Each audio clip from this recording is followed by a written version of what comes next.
Chapter 772. What happened? Huamin immediately asked when she saw her sister Ingzi. You should go and see him. He went out this morning and came back in the afternoon. He didn't talk to me either. I don't know what happened. He was like this when he was at his worst. It was very scary. The look in his eyes didn't seem like him anymore. Ingzi knew that Huamin was an experienced doctor in the neurology department, so she called Huamin immediately. Huamin nodded. Okay, I'll go in and see. Don't worry too much. She walked to the second floor. The door was ajar. She knocked on the door, but there was no response. She slowly walked in and saw Yang huddled in a corner. His arms were wrapped around himself. It was a gesture of self-protection, as if he had been hurt. Yang's condition had been stable recently. Why did he suddenly become like this? Yang, she called out softly. He didn't respond. He just sat there in a daze, his eyes unfocused. Yang, I'm Sister Huamin. Hearing that it was Sister Huamin, he seemed to be moved a little. He slowly raised his head. His eyes were still pale. Sister Huamin, tell me, why did she do this to me? If she hates me, why did she give birth to me? Why did she do this to me?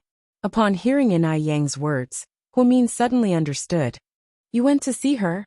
The her that Huamin was referring to was none other than Yang's mother, Mrs. Xie Wan. Huamin had investigated Yang's background. His father was dead. His grandparents were in the countryside and were in poor health. She couldn't contact his grandparents either. The only person she could contact was Yang's aunt, who raised him in the past. She rarely moved around. In Yang's words, they were all insatiably greedy. Now he only had one mother, Xie Wan. She was pregnant with someone else's child and abandoned Yang. She ran away from home and started a new family. Later, another man cheated on her and ran away with another woman. She was now living alone with her seriously ill youngest son. He seemed to be working very hard now. He had to set up a stall to sell grilled sausages and scallion pancakes. She had looked for Yang several times before and asked for money, but was rejected by Yang. She even threatened to expose her family's dirty laundry. She only gave up when Yang threatened to kill her youngest son. Why did they suddenly meet again? Originally, Huamin planned to find some time to meet Xie Wan after his exams and try to untie the knot between mother and son. After all, this was the root cause of Yang's depression. She didn't expect that they would meet again so soon. Yeah, I met her, haha. Yang's eyes were empty as he smiled coldly. What happened? Can you tell me? Do you know what she said to me? Yang said bitterly. Huamin didn't say anything, she said. Yang, why don't you donate a kidney to your younger brother? His uremia is already very serious. If he doesn't get a kidney transplant, he'll die. He's your younger brother, can't you save him? Kidney transplant? Are you kidding me? When Huamin heard this, she felt bad for Yang. Was this really what a biological mother would say? That was her son, but this one wasn't? Why did she have to save him with Yang's kidney? Haha, I told her that I wouldn't donate a kidney, nor would I take any money. She told her stupid son to wait for death. Huamin, don't you think I was too cruel? No, I think she hurt you too much. Huamin looked at the young man with a pained expression. After all these years, he stumbled his way to becoming a superstar. However, he still couldn't escape the pain of his 7 emotions and 6 desires. To everyone, family was a warm word. However, to Yang, family was a curse, a terrifying curse. Yang looked at Huamin with his eyes wide open, crystal clear tears falling. Huamin, why do you think everyone else has a good mother, but I don't? Looking at Yang's tear-filled face, Huamin felt like her heart was being squeezed. Chapter 773. Yang. Only by going through pain that ordinary people can you get what ordinary people can't get. You're a superstar now. And that woman didn't acknowledge you because she didn't have the good fortune. But you have to believe that God's gift to you may be late, but it won't be absent. One day, you'll get what you've always wanted. Huamin-san, I suddenly feel like it's meaningless. What does my existence mean? Even if I die, the world will continue to spin. The world won't change because of my death. The fans who mourn for me will disappear with time. And one day, everything about me will disappear without a trace. It'll be like I was never here. Na Yang's words were filled with despair. Huamin had seen patients with depression before, and most of them didn't have any hope in life. They had suicidal tendencies and thoughts. Na Yang was no exception. The lack of maternal love made him feel like an insecure child. He was always envious of other people's happiness. His mother's nagging, his mother's meals, his mother's smile, including his mother's scolding. Everything that a normal child would have was an extravagant wish for him. She really loved this child from the bottom of her heart. Since God allowed you to live, He must have other plans. Why don't you calm down and wait, and see what kind of gift God has for you? Really? Na Yang was slightly startled. He didn't seem to have confidence in Huamin's words. I've never lied. So why don't you be patient and wait and see? Sometimes living is harder than dying. You're not a lowly person in my eyes. And you're not the kind of person who runs away from difficulties. So you shouldn't always die in your hometown, because dying is too easy, and living is the hardest. Huamin-san. Do you remember Uzumaki Naruto from Naruto? His parents died when he was born. And because of the QB in his body, he was treated like a monster by the entire village.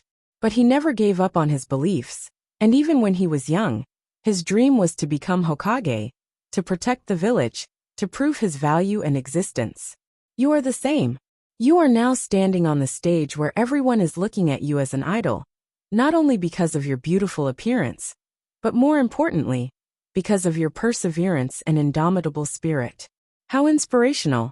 Let those fans who worship you know that you have never given up on your dream. And that is why you have come to this step today. You must be the dawn for everyone. Dawn am I? Na Yang asked Huamin in confusion. Of course you always have. Huamin patted him on the shoulder. That's right. I still have so many fans. They still have unlimited expectations for me. Do you think they're fans of you because you're good looking? Actually, that's not the case. They're all smart people. The most common comment I saw on your Weibo was this sentence, and I was deeply moved by it. What sentence? Na Yang was a little confused. Your fans said that if you like someone, it starts from his looks, is loyal to his talent, and falls into his character. It's clear that your fans don't only look at your face. They've seen the changes you've made over the years, your hard work, the wonderful risks in each of your movies, and the superb singing of each of your songs. Your hard work is obvious to everyone. Why would you deny yourself because of someone? I can't believe I overlooked all of this. Na Yang muttered to himself. That's why I said that you're too useless, and you've walked into an endless cycle. Huamin-san, what should I do now? Na Yang slowly stood up from the corner. Like a lost child, he looked at Huamin with adorable eyes. It was as if he had found a way to move forward from her words. Chapter 774. Leave her to me. I'll think of a way to help you. Right now, you shouldn't be busy taking jobs, preparing for concerts, or running around for the press conference for your new movie. Instead, you should be getting a good night's sleep. Look at you, you have dark circles under your eyes, and you're wearing smoky makeup. Upon hearing the mention of smoky makeup, Na Yang couldn't help but laugh. Whenever she talked about it, she would think of Huamin's exaggerated smoky makeup at the opening of GK Film and Television a while ago. After Suyu brought it up a few times, it had obviously become a black mark on Huamin. However, even though it was a black mark, she still brought it up to make Na Yang laugh. Sister Huamin, thank you. Okay. Since you treat me like your sister, I have no reason to not care about my brother. On behalf of the company, I'll give you a day off tomorrow. You can wake up a little later tomorrow, have dinner with Sister Ingzi, or go for a walk by the beach. Basically, relax a little. You can return to work the day after tomorrow, okay? I'll try my best, Na Yang slowly said. Okay, I'll be going now. If you need anything, send me a WeChat message. Okay. Seeing that Na Yang was in a much better state, Huamin walked out relieved. A young lady, how did it go? Sister Ingzi asked worriedly. Na Yang's mom. I have to go talk to her, she's a big influence on Na Yang. It has something to do with his mom? Sister Ingzi was a little surprised. Yeah, it's a long story. I'm going to go now.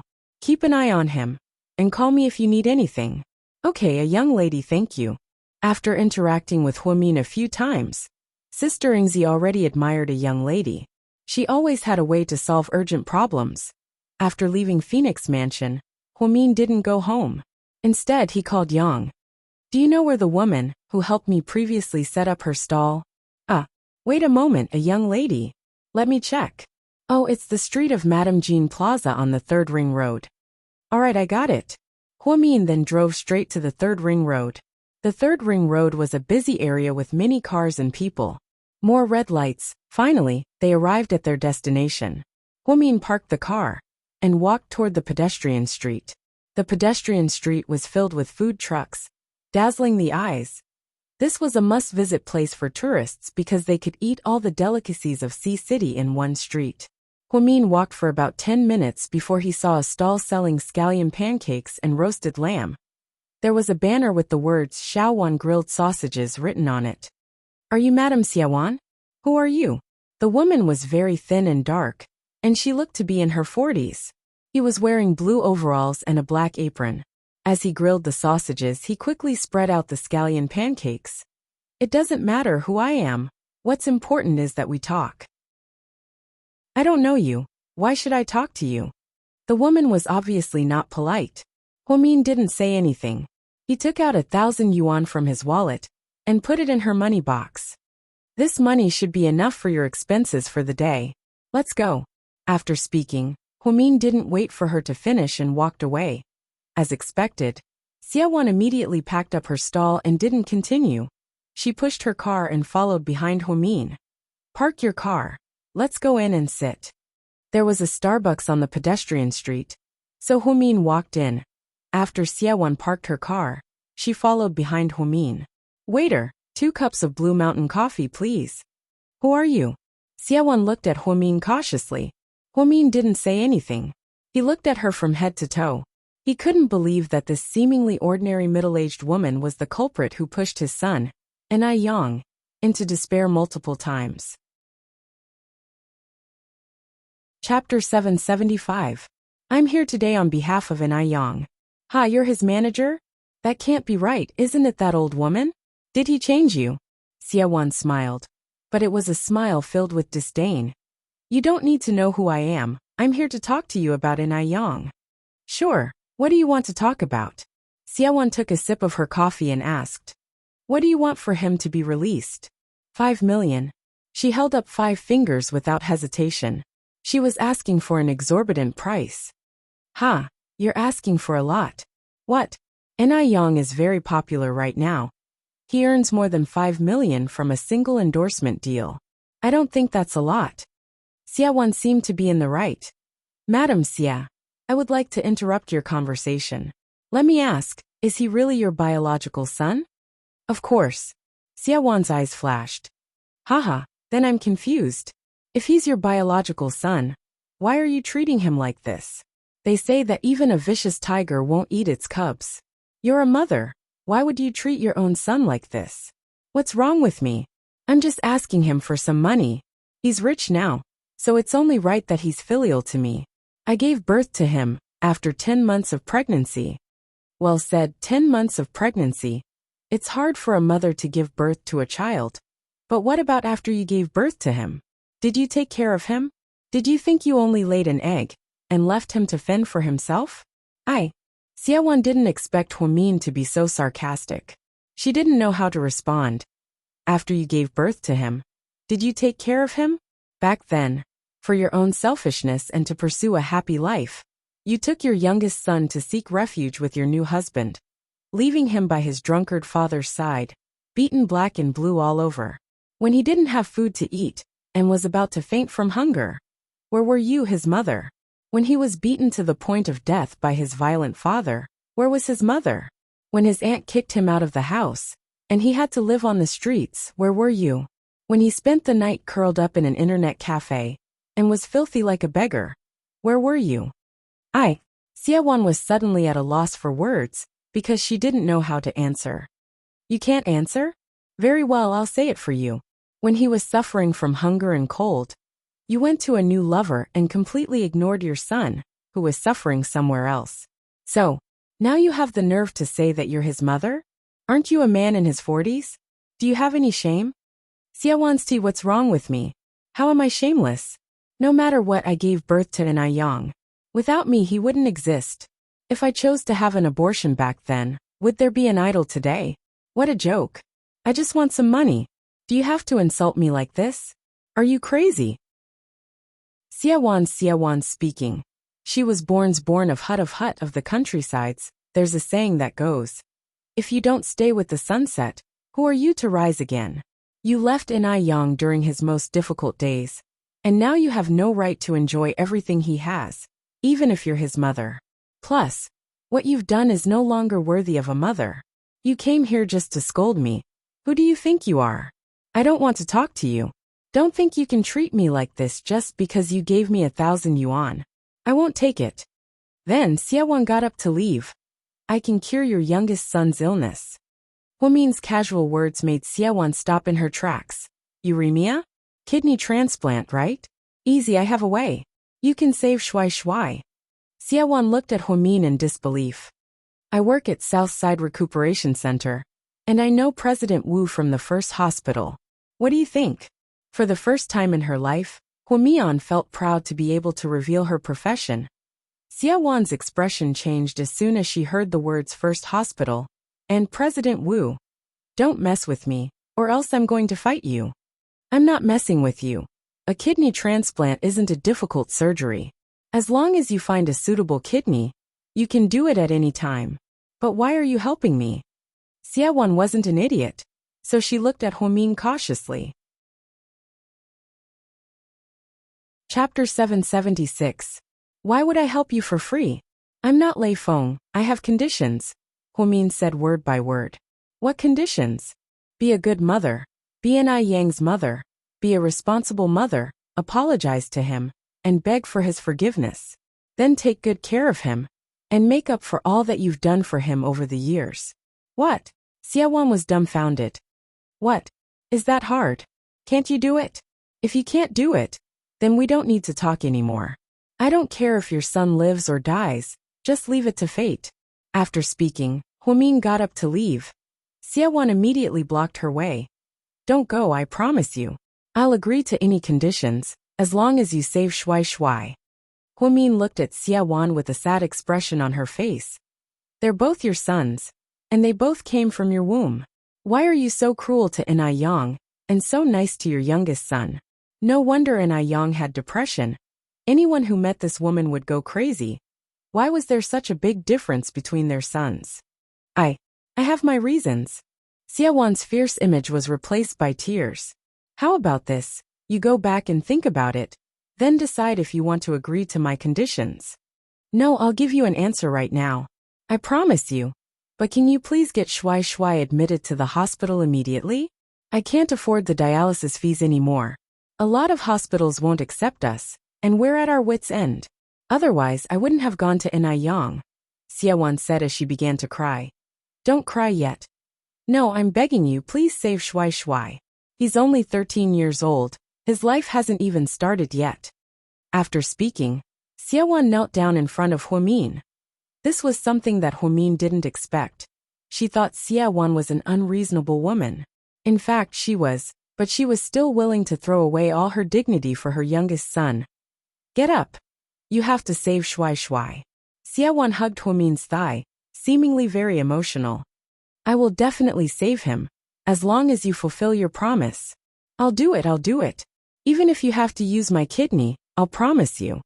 All right, then get up first. No. I want Shui to be hospitalized now. I'm afraid it'll be too late. Siawan was crying so miserably that it didn't look like she was faking it at all. Huomin had no choice but to agree. Then, he followed her back to her residence. She saw Siawan's youngest son in a 40-square-meter bungalow near a recycling station in the northern suburbs. He was Enric's half-brother. His name was Sun Shui. He was only 13 years old, but he was already haggard. He lay on the old bed, his face pale. Mom, you're back? He squeezed out a smile. Shui, this sister is from the hospital. She said that she has a way to save you. So she came to take you to the hospital. Really? It's true. Huomin nodded and smiled at the little boy. I've already called the hospital. The ambulance will be here soon. I'll arrange for him to stay at Southside for recuperation and do a series of tests. Then, I'll match him with a kidney and have him undergo surgery as soon as possible. Okay. As long as I can save Shui, I'll do anything. Mom, did you buy all the pancakes for today? The little boy asked. Yes, this sister bought all of them. Xiaowan forced a smile. The little boy looked at Huomian, his innocent eyes gazing at her. Sister, you're such a good person. No, I'm not a good person. I just love your mother's pancakes. Huomian couldn't bear to see the little boy like this. She originally sympathized with Enai Yang's situation, but when she saw the empty house, she couldn't bear to look at it.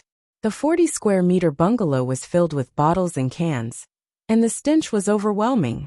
The little boy's blanket was black, and the corners were covered with moss. Where's Shui's dad? Huomin suddenly asked. Chapter 777. I can't get in touch with him anymore. Ever since Shui got kidney disease 3 years ago, he ran away. Apparently, he left with the wife of one of his construction workers. Their whereabouts are unknown. Shui's grandparents don't want to talk to us, so I have no choice. I can't watch him die, I can't bear to. Then Xiaowan sat on the edge of the bed and began to cry again. Mommy, I won't die. I'll live for a long time, and I still have to take care of you when you're old. The little boy's voice was very clear. As the saying went, children's words carried no harm, and his words were always the most sincere. Huomin didn't ask any more questions. 20 minutes later, the ambulance at Southside arrived. Head nurse. Take this child to Southside and put him in the ICU.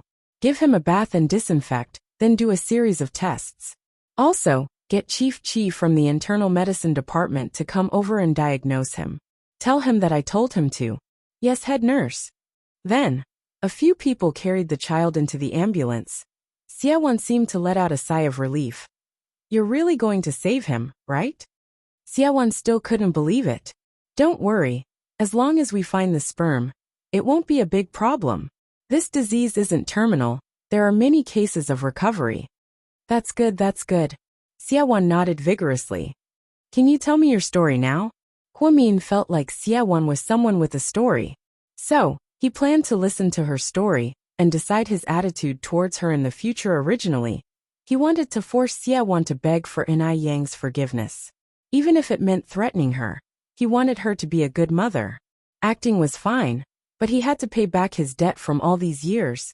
Xiaowan sat in front of the little bungalow, bit her lip, and slowly said, I don't love Enai Yang, it's actually because of his father.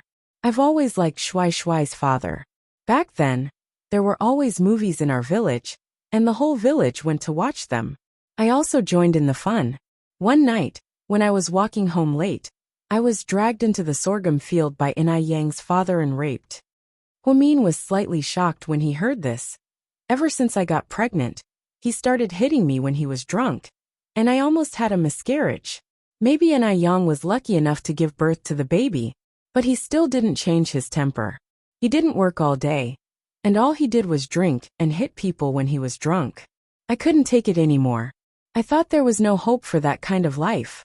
At that time, Shui's father's fiancée suddenly broke the contract. Heartbroken, he came to me, and we rekindled our relationship. We secretly dated a few times, and then we had Shui. After that, I decided to leave him. Then why didn't you take Enai Yang with you? Huomin looked at the woman in front of him sympathetically. How could I take him with me? Shui's father was just a lowly worker. He carried bricks and cleaned the house. It was already very difficult for him to support Shui and me by himself. Plus, he said that if I took Enai Yang with me, he would break up with me. I didn't want to break up with him. I was really scared of living like before. Plus, I didn't love Enai Yang's father, so I left just like that. But I didn't think that, haha. Shui's father was also a scumbag. As soon as the child got sick, he ran away. He said that he was a bottomless pit, and left Shui to fend for himself. As Xiaowan spoke, tears began to roll down her cheeks, even though she covered her mouth as hard as she could to stop herself from crying out loud. Huamin was still heartbroken when he heard this. If he didn't hear it from her own mouth, he wouldn't have believed that there was such an unhappy woman in this world. Life was like purgatory. It was extremely tragic. Then why didn't you tell Yang these things? If you told him, I'm sure he would understand. Chapter 778. What should I say? Can the child understand? Can I say that I didn't love your father, and that your father raped me? As a mother, can I say that out loud? The truth is, I'm happy that Yang is doing well. When I heard that his father died, I wanted to find him, but Shuai Shuai's father wouldn't let me. He even threatened me that if I went to find Yang, he would take Shuai Shuai away and sell him. That damn man. Huamin wanted to curse. Back then, I was weak and felt like I couldn't live without a man. It wasn't until he left and I had to carry the family on my own that I realized I could support Shuai Shuai. If it wasn't for his illness getting worse and worse, I really wouldn't have asked Yang. I know he hates me to death. Yang, because of all the unhappiness he's been through, he's seriously depressed. You might not understand, but it's a very serious mental illness. He's suicidal. Suicidal? Xiewan looked at Huamin in disbelief. I'm not trying to scare you. It's really serious. If it wasn't for this, I wouldn't have come to find you in such a hurry. Yang cared about the fact that he didn't have a good mother. He never felt the warmth of a mother. That's why he said that he didn't want to live anymore, and that death would be his release. I'm sorry. Xiewan's eyes widened in regret. Forget it. I originally thought that you were a horrible mother, but now it seems like you have your reasons. Let's not dwell on this at a time like this. The most important thing right now is to treat Shuai Shuai. But I can't pay you. I heard that a kidney transplant costs 200,000 to 300,000 yuan. If you include the surgery fees, it'll cost 500,000 to 600,000 yuan. I can't afford it. I don't even have any savings. Xiewan really didn't have any money, so she took the initiative to tell Huamin, I'll take care of this. Huamin could tell that she couldn't afford it, but he couldn't let the hospital treat him for free. After all, the hospital wasn't a charity. In fact, the Hua Foundation's money could be used, and Shuai Shuai's situation was similar.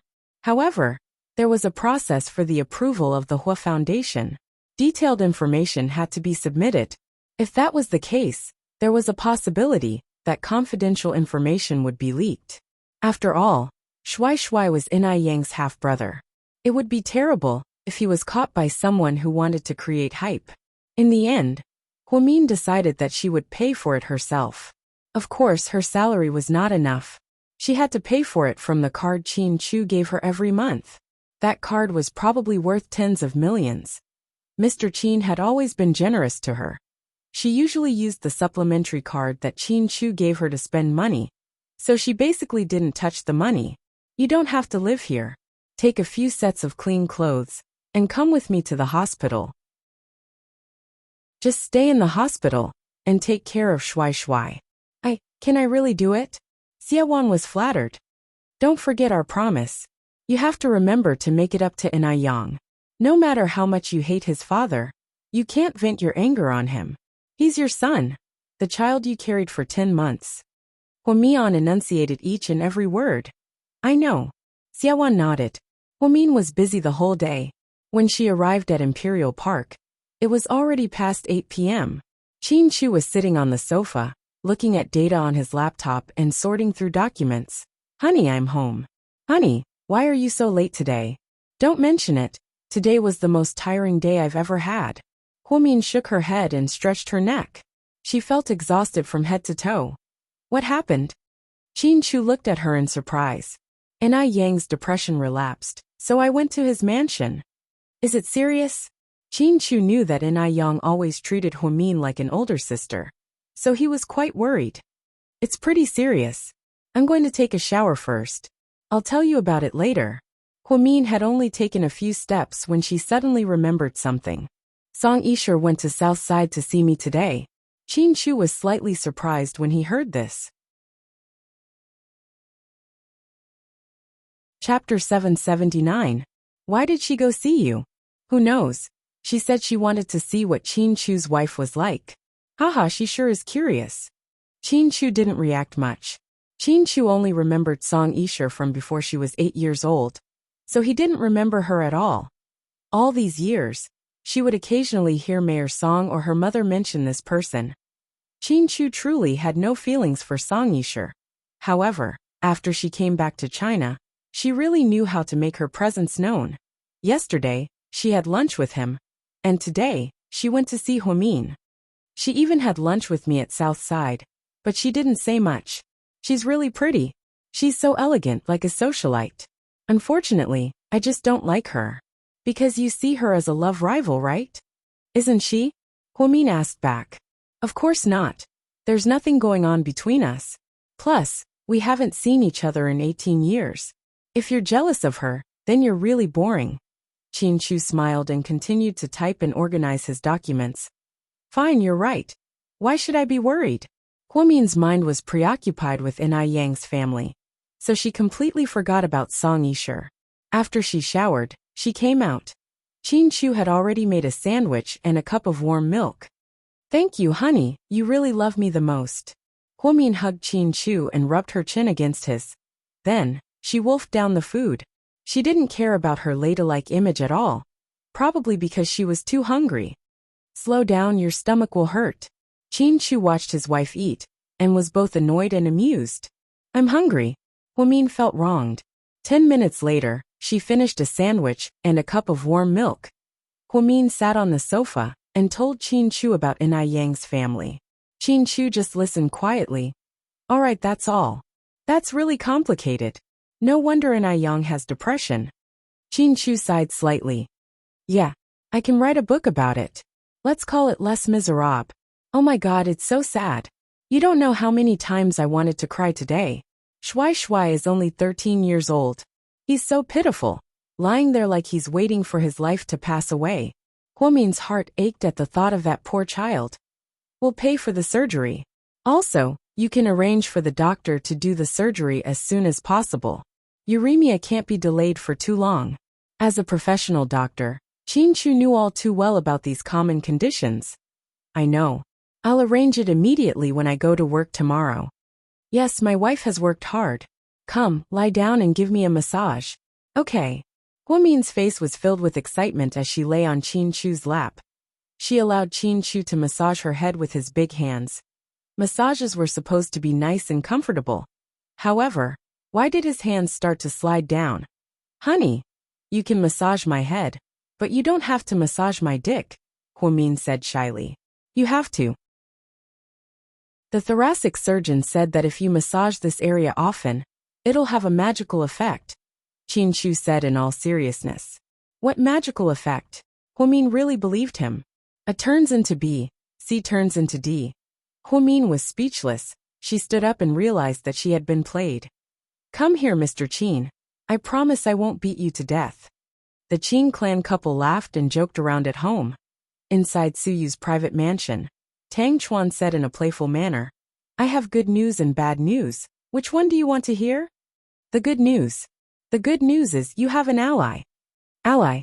Suyu furrowed his brows slightly. The bad news is, Huamian has a strong enemy. That woman is very powerful. I think if you and that woman work together, you might be able to break Qin Chu and Huamian's 7 years of love. Tang Chuan smiled wickedly. First of all, can you tell me who that woman is? Suyu really didn't know. Tang Chuan loved to gossip, so he probably had a lot of information. Chapter 780. I know you guys aren't as well informed as I am. You guys didn't know that Mayor Song's daughter came back to China, right? Tang Chuan asked mysteriously. Suyu shook his head. He didn't care about Mayor Song's family matters. Nor did he care if he had a daughter or not. It's normal that you don't know. She hasn't come back for more than 10 years. I heard that she has a house in Italy. Every year, Mayor Song and his wife live there for a while. A few days ago, for some reason she suddenly came back. I heard that she's very close to Lady Qin, and visits Lady Qin almost every day. So, I was thinking, why would a young and beautiful single woman be so close to Lady Qin? Plus, Lady Qin doesn't like Huamin to begin with, so I guessed. Tang Chuan didn't finish his sentence, but Suyu understood what he was trying to say. I heard that she looks like Sister Qi Ling. My heart itches, and I want to see her too. Unfortunately, this rich girl rarely appears in public. If it weren't for the fact that she's close to a few socialites, I wouldn't even know about this. She's been so low-key ever since she came back to China. She's so low-key that she's comparable to Huomin. Tang Chuan didn't mean it. It was just a metaphor. But Suyu wasn't going to let it go. Not everyone can be compared to Huomin. Yeah, Huomin is the most beautiful and low-key person in the world, okay? My bad, haha. Tang Chuan knew that he was a little obsessed, so he didn't want to argue with him. So, Lord Su, if the two of you work together, you'll be a lot more powerful. Even an impenetrable wall can't be completely flawless. I happen to know a girl who's close to her. Do you want me to introduce her to you? She likes Qin Chu, and you want Huomin. You two can work together. No need. I like Huomin. That's my business, but whether I get him or not is another matter. After speaking, Suyu got up and left. Tang Chuan shook his head helplessly. Ever since Lord Su fell into the whirlpool of infatuation, his entire body was filled with righteousness. Instead, he was much more low-key than before. He was no longer as flamboyant as before. She was really thinking about Huomin. But was there really no need to consider an alliance? Song Yisher was really super strong. If he was a third party, he would be the strongest third party in the history of the universe. Let's see if Huomin can handle it. The next morning, the first thing Huomin did when he arrived at South Side was to visit Shui in the intensive care unit. Xiaowan stayed close to the children to take care of them. Huomin was considerate. The environment in the intensive care unit was very good. There was a kitchen, a washroom, a shower, a wardrobe, and a television. In addition, the bed for family members was also very comfortable. However, looking at Xiaowan's haggard appearance, she probably didn't sleep much. When she came in the morning, she received a few reports about Shui. The child wasn't at the point where he couldn't take it anymore. However, his condition was very serious. She walked in with a few reports. Xiaowan was feeding Shui porridge. It was pumpkin porridge. It looked like Xiaowan cooked it herself. There were also 2 scallion pancakes on the side. Shui, pretty sister, you're here. Shui remembered Huomin. How are you feeling today? My leg hurts a little. Huomin carefully lifted a corner of the blanket and saw Shui's swollen leg due to kidney disease. It was a shocking sight. It's okay. I'll arrange for you to have surgery in a few days. After the surgery, you'll be fine. Really? Sister, can I play soccer in the future? Shui took a sip of the pumpkin porridge and asked Huomin. Chapter 781. Of course. Huomin smiled. Can I run and long jump? Shui blinked innocently. Of course. After you recover, you'll be like any other normal child. You can do whatever they do. Oh yeah, that's great. Shui clapped his hands. Xiaowan turned around and said, Dr. Hua, I made this kanji myself. If you don't mind. Sure, I haven't eaten this morning. Huomin picked up a scallion pancake and ate it. Then, she took out a card from her pocket and placed it on the table. This is Southside's meal card. I've already recharged it. You can eat with Shui in the future. It's pretty good. Oh, don't forget the time.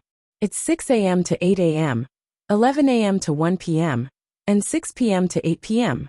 Thank you. Xiaowan licked her lips awkwardly, as if she was embarrassed. Huomin used to think that she was a vampire who wanted to blackmail an Aiyang. Now it seemed like she wasn't. She couldn't accept other people's kindness with a clear conscience.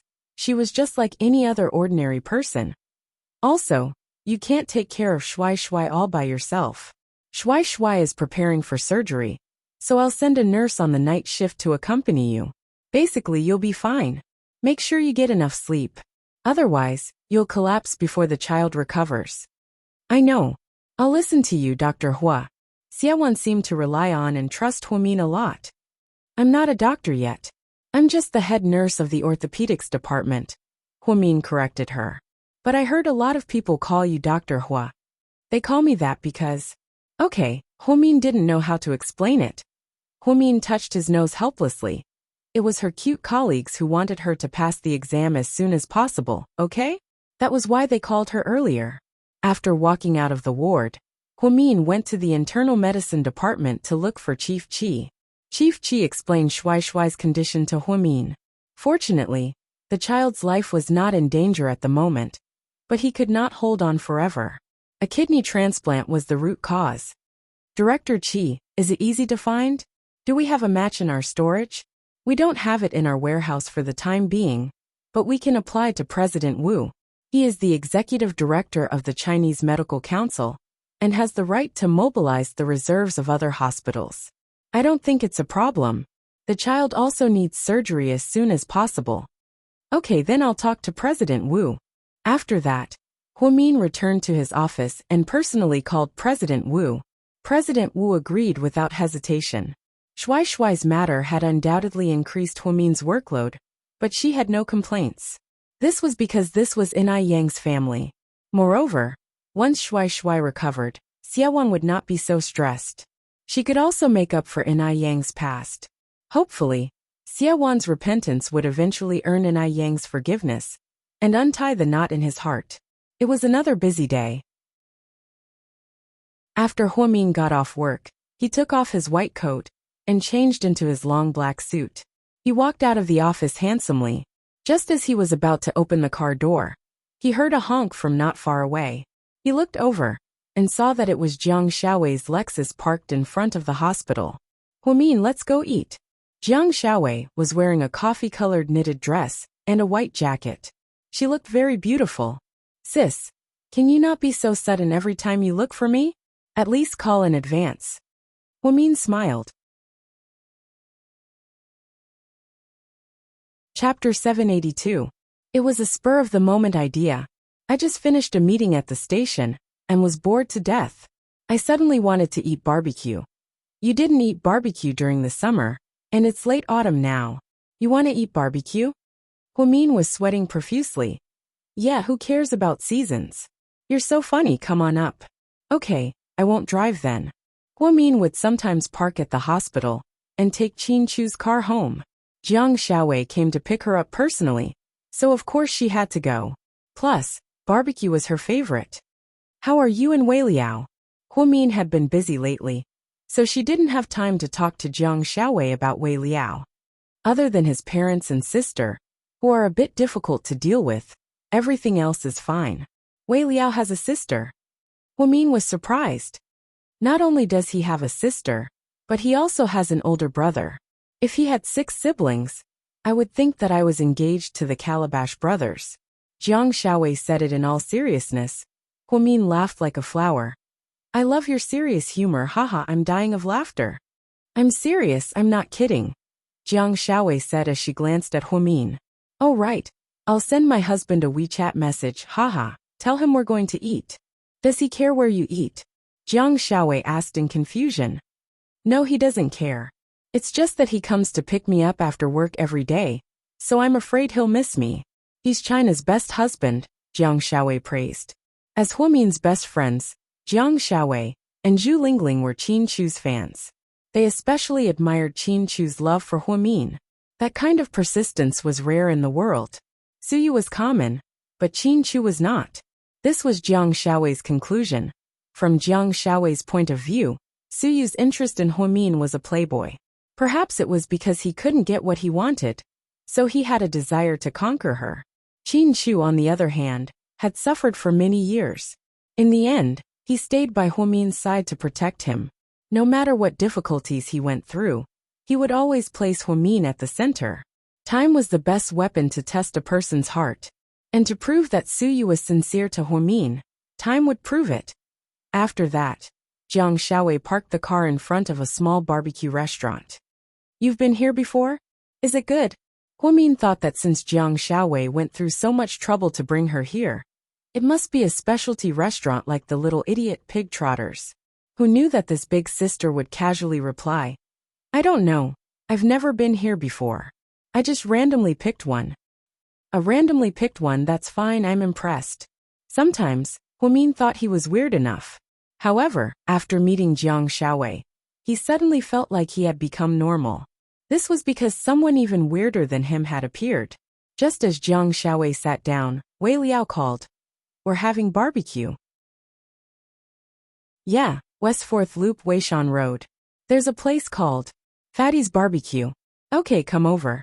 After hanging up the phone, Jiang Xiaowei looked at Huomin. Calabash brothers are coming over. Do you mind? I don't mind. Huomin smiled. He thought to himself that Jiang Xiaowei and Wei Liao were probably a couple as funny as Gao Ran and Zhu Lingling. What if Suyu comes? Then forget it. It's better if I don't see him too much. Huomin got up to leave. Sit down, look at how scared you are. It's just Wei Liao, and Suyu is busy. Imperial Star has been making some big moves lately. It seems like they want to compete with GK. Oh, that would be great. Huomin nodded. I'm actually curious. Weren't you touched at all when he sang the song the first time the other day? Jiang Xiaowei was actually very curious. Suyu was so rich and handsome. Was she really not moved at all when he sang and played the piano for her? Chapter 783. Huomin picked up a pen and drew a barbecue dish he wanted to eat as he replied. No. Then you're awesome. Don't be so greedy. God has already given me the best. Why should I pay attention to things that don't belong to me? Then, Huomin handed her the menu. I've already ordered. You can order whatever you want. But don't order too much, it'll be a waste. Jiang Xiaowei truly liked a friend like Huomin. The way he handled things made him feel much more comfortable in his heart. Nowadays, a lot of girls relied on their good looks to keep multiple men in suspense. However, this wasn't a good thing. Girls had to love themselves first. Only then would others love them. As the saying goes, the ones that are fought over are the ones that are on sale at the supermarket, while the ones with spare tires are the ones that are broken. Truly outstanding girls didn't need spare tires or fights. One was enough. Huomin was right, people shouldn't be greedy. God has already given you the best. What more could you ask for? After Qin Chu received his wife's WeChat message, he wasn't in a hurry to get off work. He worked overtime at the company until 6 p.m. When he got off work, he received a call from his father. Speaking of which, it was embarrassing. In order to stop his mother from getting drunk, his father went to Hawaii early and didn't attend GK's 30-year anniversary celebration. After all, his father single-handedly built this empire. Chu. Dad. How's the company? Everything's good. How about T-City? They've completely changed their staff and made adjustments to their projects. Don't worry. Then don't overwork yourself. It's good to be young, but health is priceless. I know, Dad. How are Uncle and the others? They're all good. I play basketball and drink coffee with them every day. Sometimes we go hiking and rock climbing together. I feel like I'm a few years younger. That's good. Qin Chu nodded. Chu, how's your mother? As expected, they grew up together. Even if Lady Qin didn't look at him, Qin Yuman still missed her and couldn't stop thinking about her. The older generation always liked to say one thing and mean another. I haven't been back recently. Chu, in fact, your mother is doing this for your own good. She's just a little extreme sometimes, but we can't lower ourselves to her level. After all, she's your mother. I know. When I'm not at home, it's inevitable that she'll be lonely. It's good for you to go back and visit her occasionally. She's still holding a grudge against Huomin, so she asked Huomin to avoid meeting her. This way, it'll be good for everyone. We can talk about other things later. Yes. All right, you can continue with your work. His father's phone call was undoubtedly to ask him to go back and see his mother. After all, she lived alone in such a big villa. Without her son and husband by her side, it was inevitable that she would be in a bad mood. Huomin happened to go to have dinner with Jiang Xiaowei. Qin Chu directly drove back to the old house of the Qin family. Young master is back. When the maid saw Qin Chu, she immediately greeted him. Where's my mother? She and Miss Song are upstairs. I'll call them down. Miss Song. Qin Chu was a little confused. The maid immediately ran upstairs. Madam, young master is back. Lady Qin walked downstairs. Song Yisher, who was wearing a dark blue dress, stood behind her. You're finally willing to come back? Lady Qin seemed to be angry at her son. I just passed by a dessert shop and bought some of your favorite desserts. Qin Chu placed the box of desserts on the table. At least you have a conscience. Seeing that her son bought desserts for her, Lady Qin's attitude changed. Then you guys talk, I'm leaving. Wait, you just came back. We haven't eaten yet. Sit down and eat with Mom, Lady Qin said bossily. Chapter 784. Song Yisher smiled and tried to persuade her. Mama Qin, don't give him a hard time. He might be busy with work.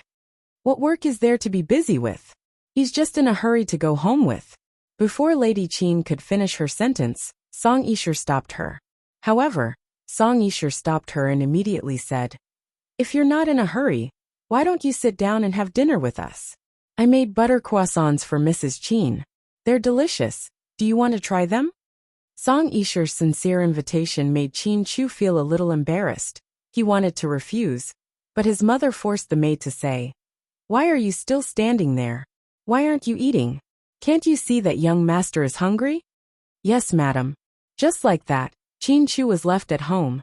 Song Yisher was a great cook. Perhaps it was because she had been abroad for many years, but she was good at cooking Western food. Sure, your parents are coming back soon, right? Yeah, in a day or two. Let's have dinner together when they come back. I miss your mom, Lady Qin said with a smile. Sure, I'll find time to arrange for our families to have dinner together. Chu, do you think Shir looks different from when she was young? Lady Qin looked at her son and asked. Qin Chu wasn't in the mood to eat.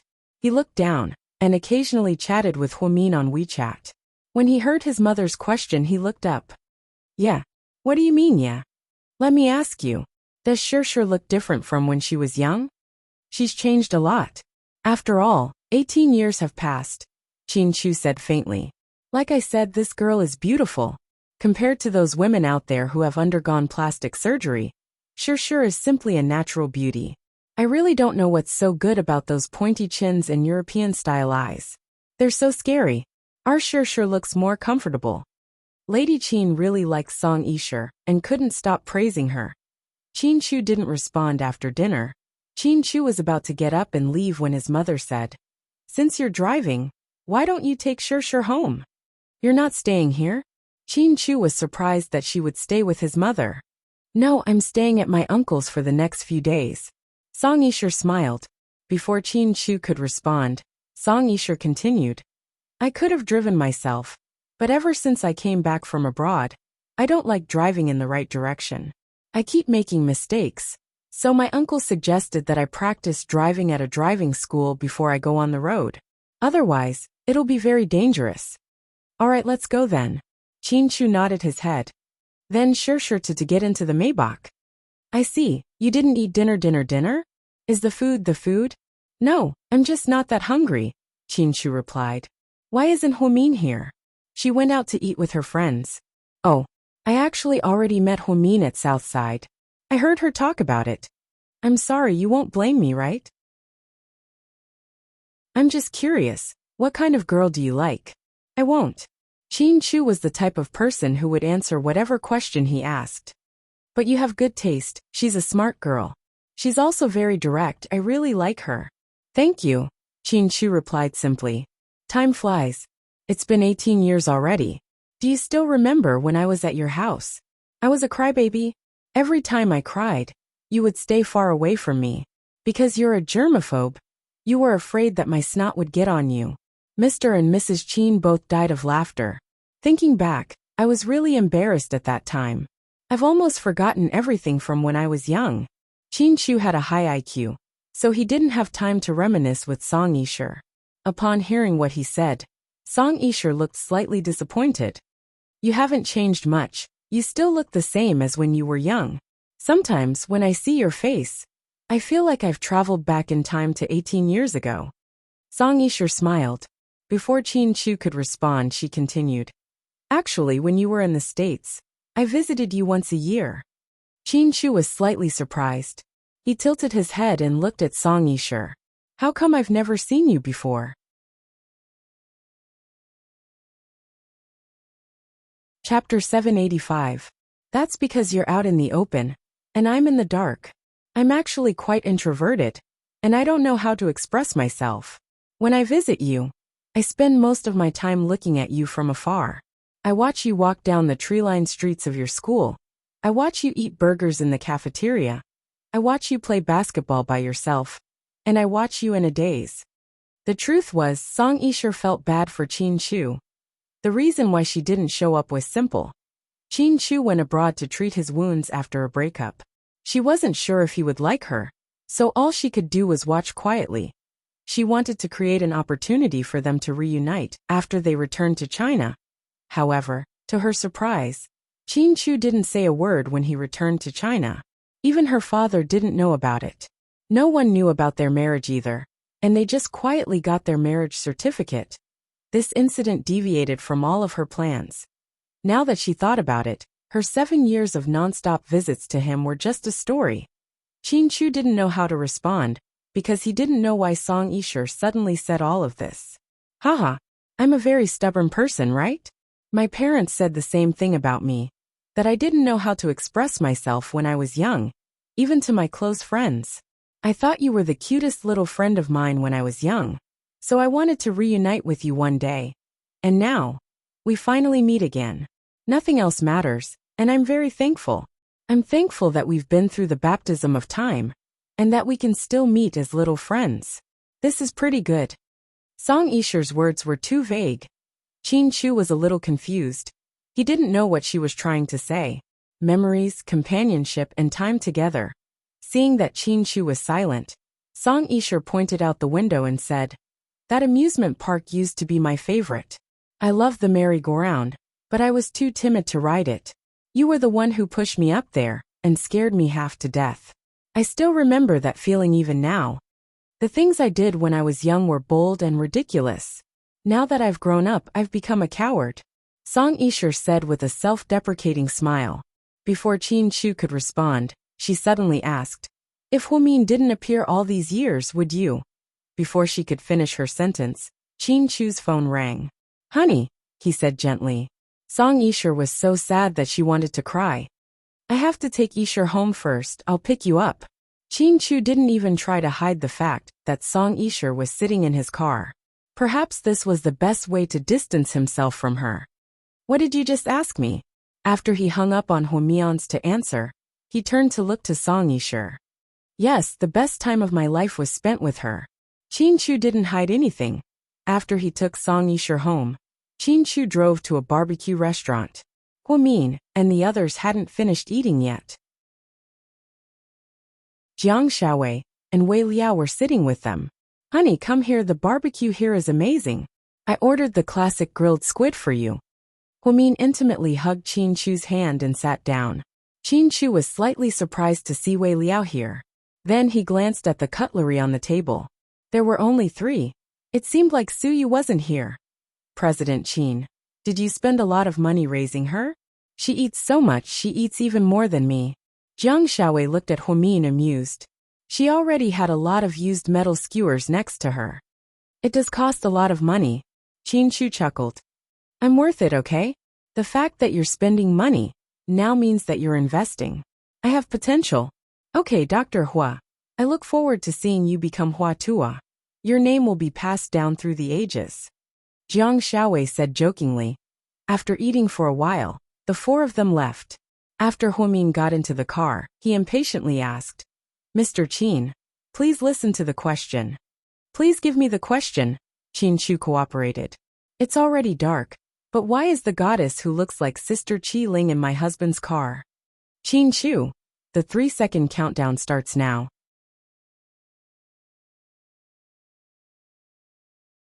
Chapter 786. When I went back to see my mom, she was there too. We had dinner together, and then I drove her home. "What? You had dinner together?" Qin Chu. "What did you eat?" "I don't remember. There was some Western food, and some soup made by the maids. I didn't eat much." Qin Chu was telling the truth, because he wasn't in the mood to eat either. "I see." Huomin purposely dragged out her words. "Honey, you have to believe me. Otherwise, if something really happened, I wouldn't have told you that she was in my car." "I know, I didn't even ask you anything. Why are you so nervous?" Huomin chuckled. "I'm not nervous. You're the one who made me nervous. If you're not guilty, then why are you nervous?" "I'm just worried that you'll overthink things." "Do I look like someone who would overthink things?" Okay. Honey, I'm sorry, Qin admitted. Huamin smiled as she held onto his arm.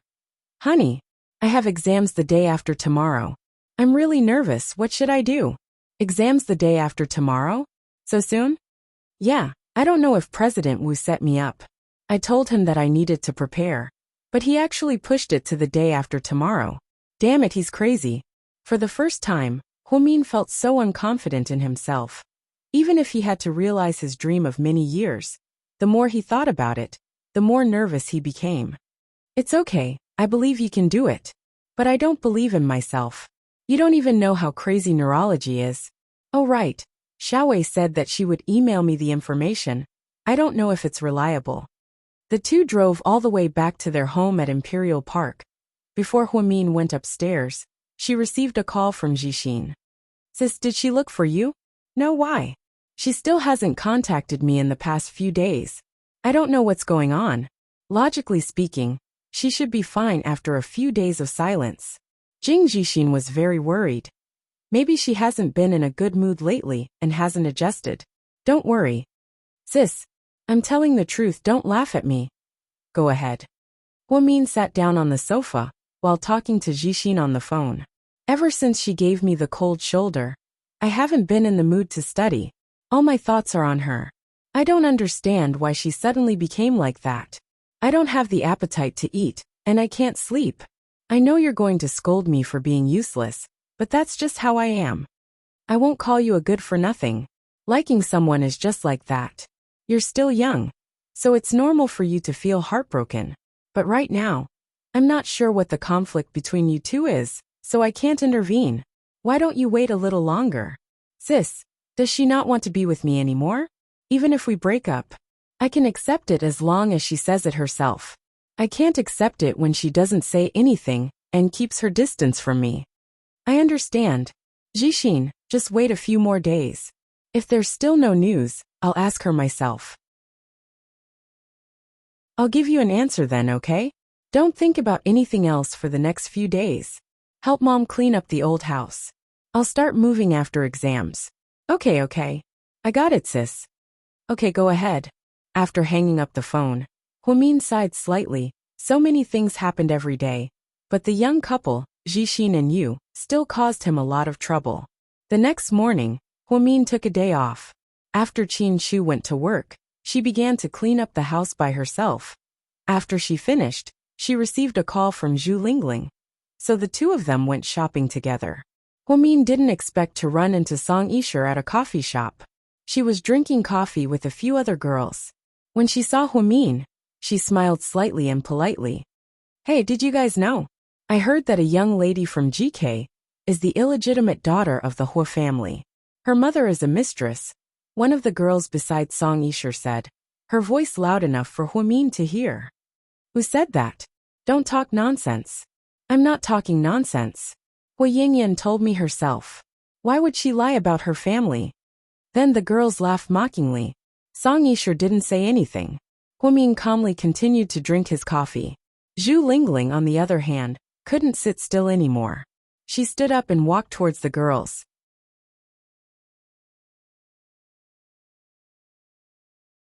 Chapter 787. Hey, is it really okay for you guys to gossip behind my back like this? Zhu Lingling asked aggressively. Who are you? The girls turned around and looked at Zhu Lingling confused. A young lady from GK is my friend. So what? You guys gossip behind my back. It's so disgusting. It's our freedom to say whatever we want. Even if it's our freedom, we can't twist the truth, right? Mistress, let me tell you, Hua Yinyan's mother is the real mistress. She must have perseverance to be able to live under the same roof as Mrs. Hua for so many years. Also, Hua Yinyan was a bitch when she was in school. How could you believe her? It's obvious that your IQ is lower than a bitch's. Zhu Lingling had always been rude, especially when she heard that Huamin was being criticized. She was so angry that she almost exploded. Therefore, she started arguing without a care in the world, attracting a lot of attention. Huamin immediately walked up to her and pulled her back. Lingling, forget it, let's go. Forget what? If we don't teach these people a lesson, they'll really think that you're easy to bully. Someone recognized Huamin and whispered, "How unlucky, why didn't I think she would be here?" Just then Song Yisher, who had been silent this whole time, said, "Huamin, they only heard rumors, they didn't mean to slander you. Don't take it to heart." Before Huamin could say anything, Zhu Lingling looked at Song Yisher fiercely and said, "That's easy for you to say. If someone scolded you first, and then said that they only heard rumors, you shouldn't take it to heart. Would you?" Song Yisher's expression changed slightly. "You guys, all of you dress like normal people, but the things you say and do don't match your status at all. You call yourself a socialite, what a joke. What does it have to do with you? Where did this wild woman come from? Waiter, kick this shrew out, she's degrading us." A girl was clamoring.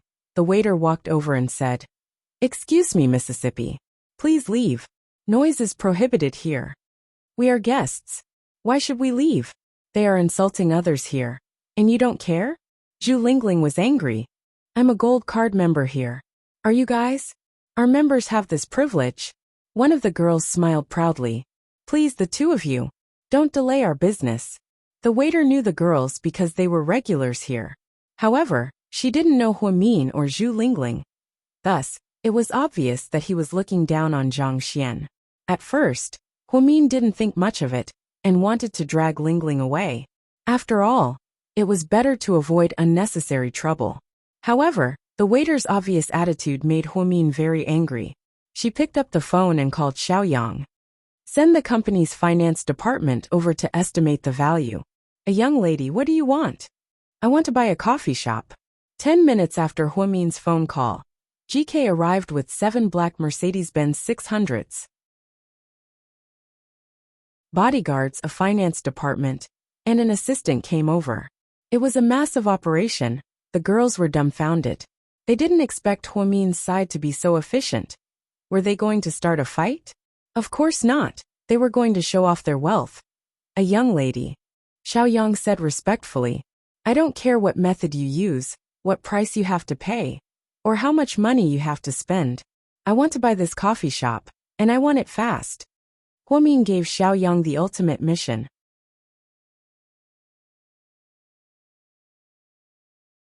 Chapter 788. A young lady, you don't have to buy this place. This entire row of storefronts belongs to our company. You can just take back the place. Okay, that's easy. That's even better. Take back this entire row. I'm going to open a super big coffee shop. Huamin's actions shocked everyone. Then, Huamin looked at the waiter who was about to chase them away and said, "I'm so sorry, you're going to lose your job." The waiter was dumbfounded and didn't know what to do. The owner of the coffee shop rushed over and seemed like he wanted to apologize to Huamin. However, he was stopped by the bodyguards outside and couldn't enter. He anxiously walked around in circles.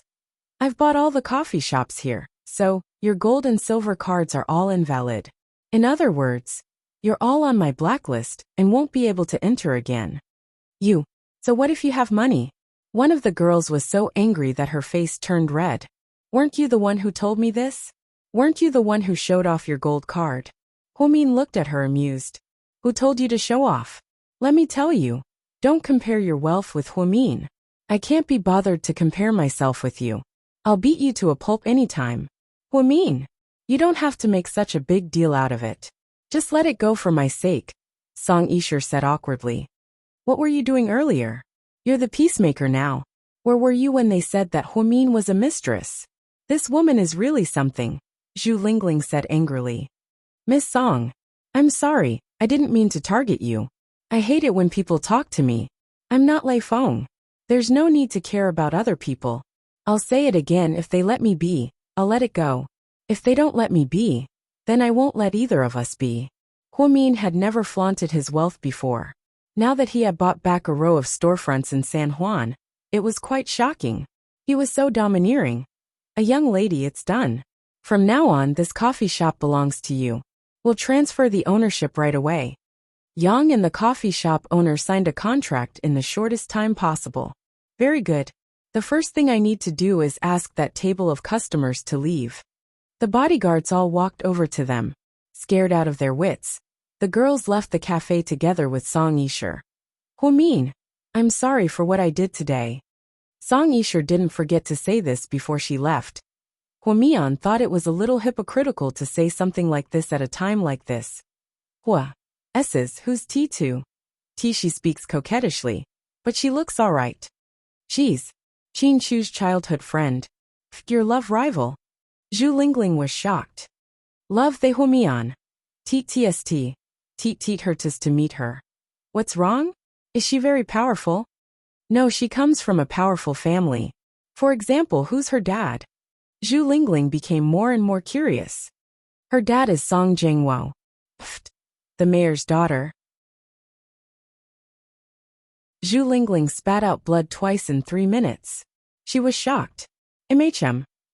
Okay. I'm so uninformed. I didn't know. Let's just let them gossip. There's no need to stoop down to their level. But is it really okay for me to buy such a big coffee shop? Will it make money? Huamin wanted to cry, but no tears came out. Was he too impulsive just now? I'm going to drink coffee for free from now on. It's awesome. Zhu Lingling danced around. Screw you, you're a scammer. Huamin pinched Zhu Lingling's face. GK headquarters. Sir, that's what's going on. Are you saying that my wife is going to open a coffee shop? Qin Chu was a little confused. He looked at Yang in disbelief.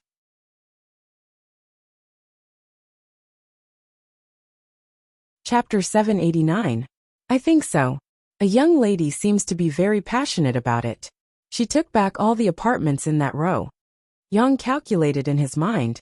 That row of storefronts was located in a prime area, and each storefront cost 5 million yuan a year. There were 13 storefronts in that row, which meant that the annual rent was 65 million yuan. Okay, whatever she wants to do, you can do it for her. Qin Chu didn't ask too much. After all, Huamin had her reasons for doing things. This incident gradually spread in their circle. At night, Tang Chuan and Wei Liao went to Su Yu's mansion for a drink and talked about this incident. I heard that Huamin flaunted her wealth today. Yeah, I heard that she took back 13 storefronts and said that she's going to open the biggest coffee shop in the city. Coffee shop? What's she up to now? Su Yu was slightly surprised. Then, Tang Chuan gossiped about the incident from beginning to end. He even added some details to make it more vivid. Then Su Yu fell silent. She really is a weird girl. She's so high profile even when she's opening a coffee shop. So, does that mean we don't have to pay for our coffee in the future? Are you guys that close to Huamin? Tang Chuan laughed. You think too much. Wei Liao looked at him and said quietly, don't you need to stay at home with the doctor? Su Yu looked at Wei Liao. It was rare for him to come out and relax. The doctor is working overtime at the Municipal Public Security Bureau. She asked me to pick her up at 1 in the morning. Oh. So you're feeling lonely? Tang Chuan smirked.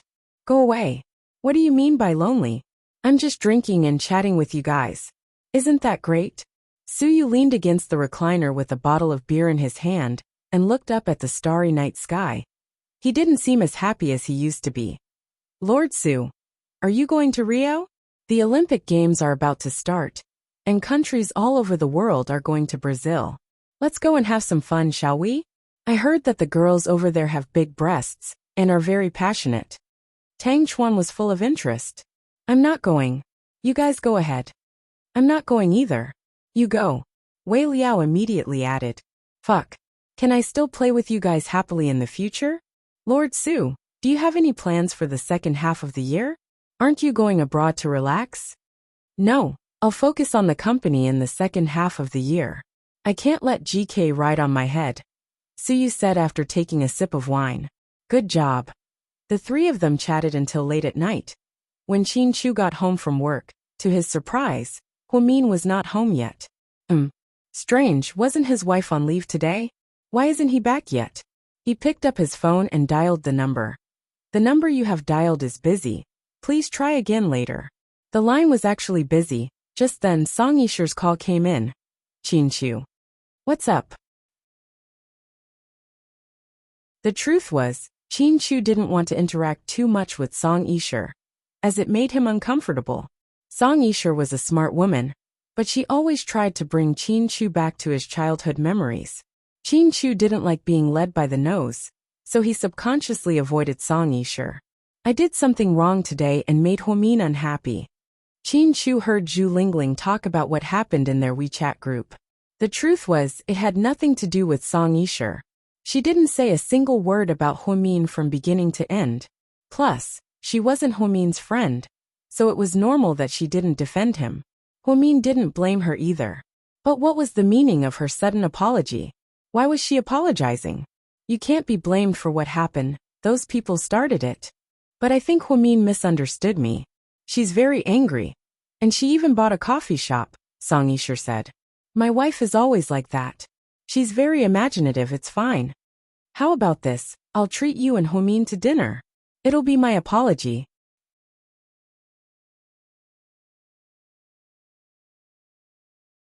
Chapter 790. Of course, it's okay if you guys can't forgive me, Song Yisher said, feeling wronged. That's not what I meant. Then I'll see you at 8 tonight at Hilton Chinese. Before Qin Shu could say anything, Song Yisher hung up the phone. Just then, Huomin opened the door and walked in. Honey, where did you go? I couldn't get through to you on the phone. Oh, I just called the renovation team to talk about the renovation of the coffee shop. I heard that you bought 13 shops today. Are you really going to open the biggest coffee shop? Qin Shu looked at her. Of course not. It's not profitable. Why would I open one? I'm not an idiot. Then you? Qin Shu really wanted to ask. What are you going to do with the 13 shops? Then, Huomin said, I've already thought about it. Out of the 13 shops, we'll combine 2 to open coffee shops and 3 to become GK's flagship jewelry stores. I've looked around, there's a lot of traffic there, and there aren't any of our jewelry stores nearby. 2 of them will open hot pot restaurants, and they'll make copper hot pot. It's going to be winter soon, so business should be good. 2 of them will open bookstores next to the coffee shop, and there are a lot of schools nearby, so it's a good business opportunity. We'll renovate it a little more upscale, so the kids who don't buy books can read here in peace. 3 of them will open photography studios, and they can provide professional photography for our artists. They can also take photos for outsiders, killing 2 birds with 1 stone. Lastly, 2 of them will open an antique bistro. It'll be decorated like ancient times, and it'll be open 24 hours a day with lanterns hanging at the door. The atmosphere will be great. After Huomin finished speaking, Qin Shu was dumbfounded. What's wrong with you? Why are you looking at me like that? Honey, you're a genius. Qin Shu heard from Yang that out of the 13 shops, other than the coffee shop, the other toy and clothing stores were half dead, and their business wasn't particularly good. After his wife forcefully took them back, she planned everything out in less than half a day, and there was nothing else he could do. A bookstore, a hot pot restaurant, and a jewelry store. How could he understand these? But what the hell was that little tavern? Can I drink as I please in the future? Were they really going to ascend to the heavens? Qin Shu touched the tip of his nose and said, Honey, let's not open the pub. It's not profitable. Who said so? Small taverns are the ones that make money. We're going to make a special tavern that doesn't sell beer or red wine, only white wine. I'm planning to enter the tavern from the south and sell those ancient white wines, such as Daughter's Red, Bamboo Green, and so on. Yes, there's also the one where Wu Song got drunk and went to hunt a tiger. It's called 3 Bulls, but you can't cross the post. Qin Shu was speechless. Hubby, do you support me? I support you, as long as you don't drink it secretly, Qin Shu said. Huomin was so muddle-headed that she became a landlady out of spite with those socialites. He even personally set up 13 stores. What's more, it even made the headlines of the entrepreneurship newspaper the next day. The title was GK's A Young Lady is Smart, Takes Back 13 Stores, Wants to Create a Luxurious Pedestrian Mall. When Huomin came back, she was quite tired and was about to go upstairs to take a shower. However, she heard Qin Shu say, Honey, Song Yisher wants to treat us to dinner? Treat us to dinner? Why? She said she's very sorry for what happened today and wants to apologize to you. Come on, she didn't do anything today. Why would she apologize to me? It's so weird. So are we going or not? Qin Shu seemed to be looking at Huomin. To his surprise, She took out a 1 yuan coin from her pocket and said, "It's up to fate. You want to flip a coin?" Qin Chu was speechless. If it's heads or tails, then even God doesn't want us to go. Huomin smiled. Qin Chu was speechless. If the coin is in the middle, then it means we're allowed to go. After speaking, Huomin tossed the coin into the air.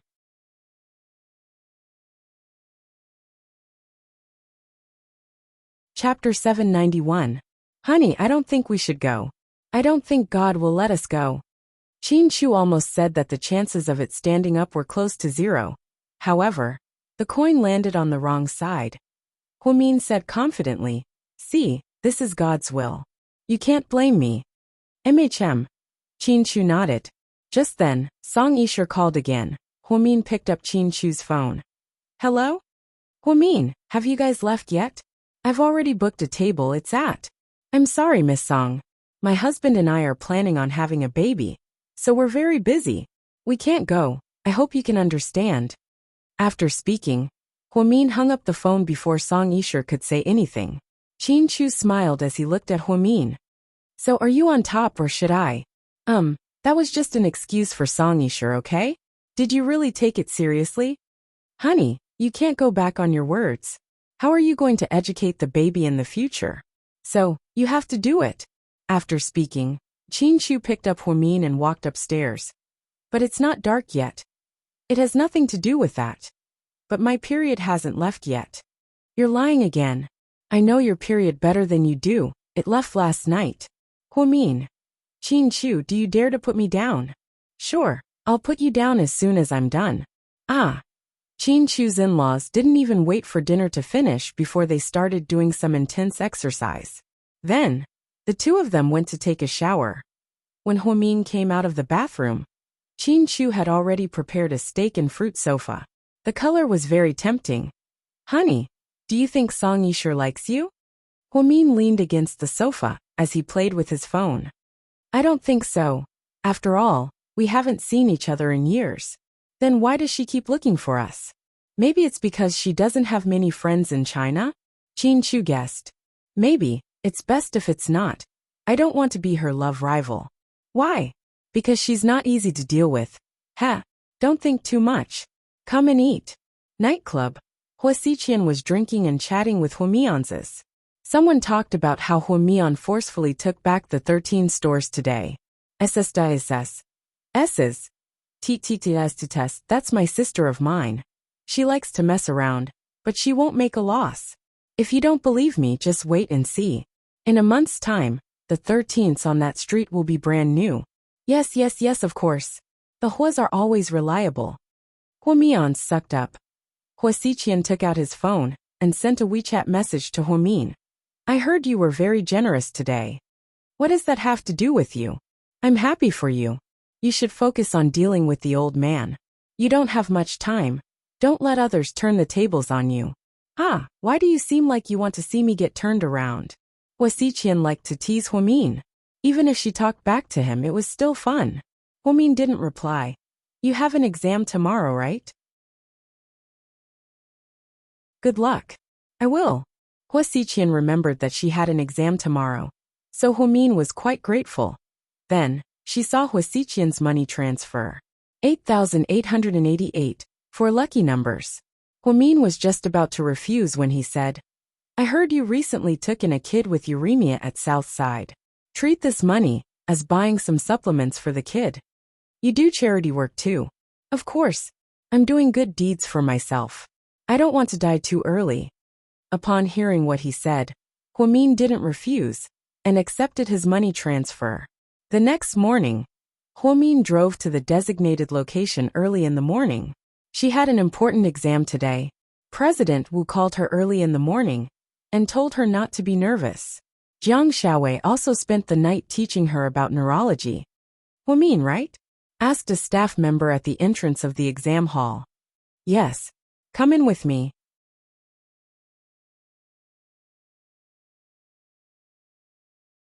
Chapter 792. Huomin nervously followed the staff member in. The entire day, from morning to afternoon, there was only an hour of lunch break. Huomian only ate a mouthful of water and some bread to make up for it. She didn't leave the place for the entire day. Her phone was also on silent mode, and she didn't answer any calls. This was because this was too important to her. At 3 o'clock in the afternoon, the invigilator brought Huamin to a remote freezer. A few of the older examiners looked at her cautiously. Have you dissected a corpse before? Yes, I did an experiment class when I was in school, but I didn't do it alone. I did it with many other students. Have you dissected a corpse alone? Not yet. Then do you know how long it takes to dissect a corpse? The invigilator asked. I know that most dissects take between 1 to 3 hours. The better ones might take less time. Very good, then you can begin now. There's a male corpse here. What you have to do is a comprehensive autopsy. Teacher, can I ask? I'm taking the neurology exam. It doesn't seem to have much to do with human anatomy. Yes, but when President Wu recommended you, he said that you were a genius. The examiners all want to see what kind of genius President Wu recommended, so this question is an additional one. You can choose to give up. Huamin remained silent after hearing this. She had already said it. If she gave up now, it would probably be a slap to President Wu's face. Over at the first hospital in South Side, several department directors had joined forces to recommend her to the hospital. It was an unprecedented situation. If Huamin pretended to be a coward and gave up now, wouldn't she be letting everyone down? Therefore she nodded. I won't give up. I can do it. Very good, then let's begin. After speaking, the invigilator walked out. The countdown began. Through the bright glass, Huamin put on white gloves in the freezer alone. Outside the window, there were 4 examiners and 1 invigilator. The 5 of them sat there motionlessly and watched Huamin dissect. They were very close and everyone could see clearly. Can the little girl do it? What do you think? One of the teachers asked. It's hard to say. She looks young, so she might not be able to complete such a difficult question. How long did it take the children from the internal medicine department that we invigilated a while ago to finish? About 2 hours and 20 minutes. That's not bad. She used to be a nurse, and she only came into contact with it once when she was in school. I don't think she'll be able to complete it. I think we're being too harsh on her. Didn't President Wu say that she was a genius? Aren't you going to show us? The teachers didn't seem to agree. Some people felt that they were being too harsh on Huamin, while others felt that she should perform a little. Otherwise, how would they know that she was a genius? Just as the teachers were discussing among themselves, the door to the autopsy room opened. Huamin walked out. Teacher, it's done. You finished the autopsy? The invigilator looked at her in disbelief. Yes. Oh my God. It's only been 32 minutes. The invigilator looked at the timer in his hand and felt like he was going crazy. Do you not know the steps of dissection? Is that why you're fooling us? A medical expert looked at Huamin mockingly. Please examine it. Huamin didn't want to argue. They would know once they saw it. The glass was transparent, so there was no way to cheat. The teachers stood up and walked inside. Huamin took off her white gloves and washed her hands in the basin outside. She was very calm. This is unbelievable, one of the examiners said. Did she really do it all by herself? It's perfect. Another teacher was pleasantly surprised. What did they see? In just 30 minutes, a corpse was perfectly dissected without a single flaw. Huamin, here. Did you really do this? At this point, some people still couldn't believe what they saw.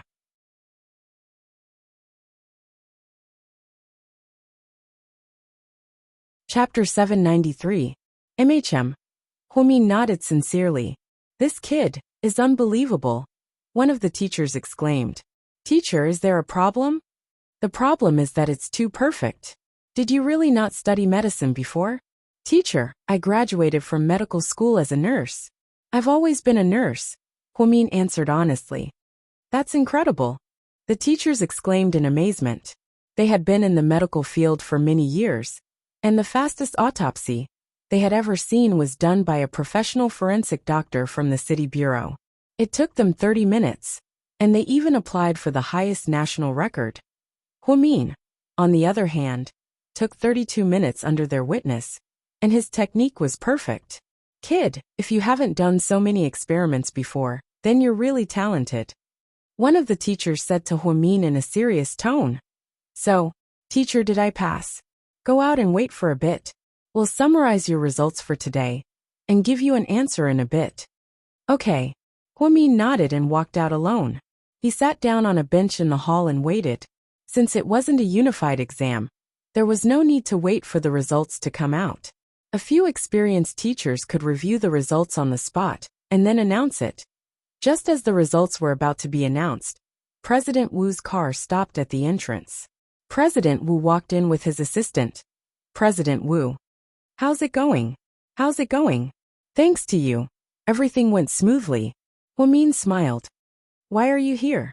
The director here called me and said that the results will be out today. I happened to be passing by, so I came to take a look. Thank you. Huamin was truly grateful to President Wu for his support and help. Although President Wu did take care of him for Qin Chu's sake, President Wu was also a very principled person. They waited for about half an hour. Huamin and President Wu chatted casually. When it was almost time to get off work, a few teachers and an invigilator walked out. How is it? How are Huamin's results? President Wu seemed to be even more nervous than Huamin. The teachers smiled but did not say anything. Did I pass? President Wu asked nervously, because the medical qualification examination was not like the examination for students. What was the score? Instead, it was divided into passing and failing. It was very simple. If he passed, he could become a doctor. If he failed, he could choose to continue the exam or give up. Huamin also stood up nervously. She didn't know as much about neurology as she did about obstetrics and gynecology and neurosurgery. The reason why she chose this was purely because of her hobby and interest. When she joined forces with Jiang Xiaowei to treat an Aiyang, she discovered that there was currently a gap and a bug in the treatment of depression in China. Therefore, he felt that he might have the potential in this area. President Wu wants to treat us to Mount I. An old man who had a good relationship with President Wu said with a smile. Does that mean Huamin passed?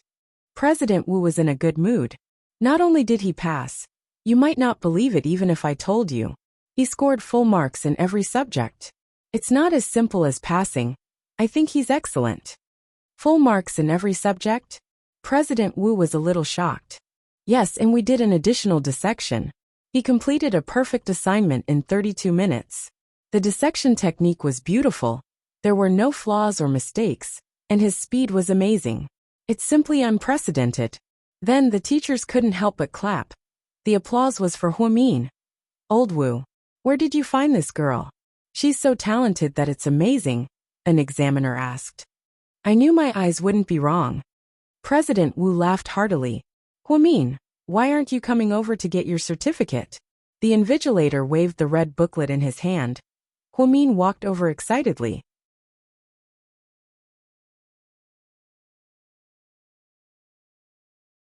Chapter 794. She took the dark red booklet from the teacher and slowly flipped it open. Huamin's name, gender, date of birth, education level, and ID number were written on it. On the other side, it said, Occupation, Level 1 Neurology Theoretical Knowledge, 100 Operational Skills, 100 Comprehensive Knowledge, 100 Evaluation Results. Excellent. Below it was the eye-catching red stamp of the Department of Social Security's Occupational Skills Assessment Center. So I'm a doctor now? Huamin raised her head and asked excitedly. Level 1 Neurology Dr. Huamin of the First Hospital. Congratulations. You've successfully obtained your certification. The invigilator looked at her and said word by word. Thank you, teachers. Thank you, director. Huamin's voice was a little choked up. Being a doctor was her childhood dream. She used to think that this was an unattainable dream, but it actually came true. On such an ordinary day, she held the evidence of her red booklet in her hand. It was as if her years of persistence had finally come to an end. In the future, she would no longer be afraid of people saying that she, as a nurse, performed surgeries on patients above her level. Because she was now a legitimate doctor. Work hard from now on. Strive to be the best in your field. President Wu commented and encouraged her. I will definitely. Okay, I'll treat everyone to drinks. My old friends, thank you for your hard work. President Wu had a good relationship with these people, but they were all stubborn old people. It was impossible to give the green light, especially in the field of doctors. If they didn't pass and still insisted on giving them a certification, they would be harming themselves and others in the future. Huomin's excellent graduation was something that everyone was very proud of, especially President Wu. He was truly proud of Huomin. President Wu, I'll treat you teachers. No need, you should go back. There are more important people waiting for you. President Wu smiled. Huomin knew that President Wu was talking about Qin Chu. Okay then. I'll treat everyone to a meal another day. After Huomin walked out, she felt that the world was beautiful. She took a deep breath and took out her phone. All right, it was time to test her acting skills. Roar roar, the video call connected. Qin Chu was in his office. When he saw Huomin, his eyes instantly softened. Honey, how is it? Honey, I didn't pass.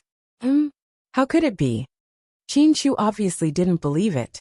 Based on his understanding of his wife, she shouldn't be able to pass such a small test, right? It's true. Those teachers heard from President Wu that I'm a genius, so they gave me extra questions at the last minute. What kind of exam questions can stump you? Human anatomy. Qin Chu was speechless. Upon hearing these words, Qin Chu also fell silent.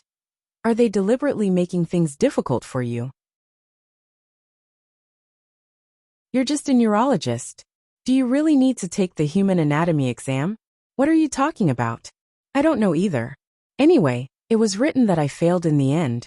The teacher told me not to be discouraged and to work harder next year. Okay, don't be sad, honey.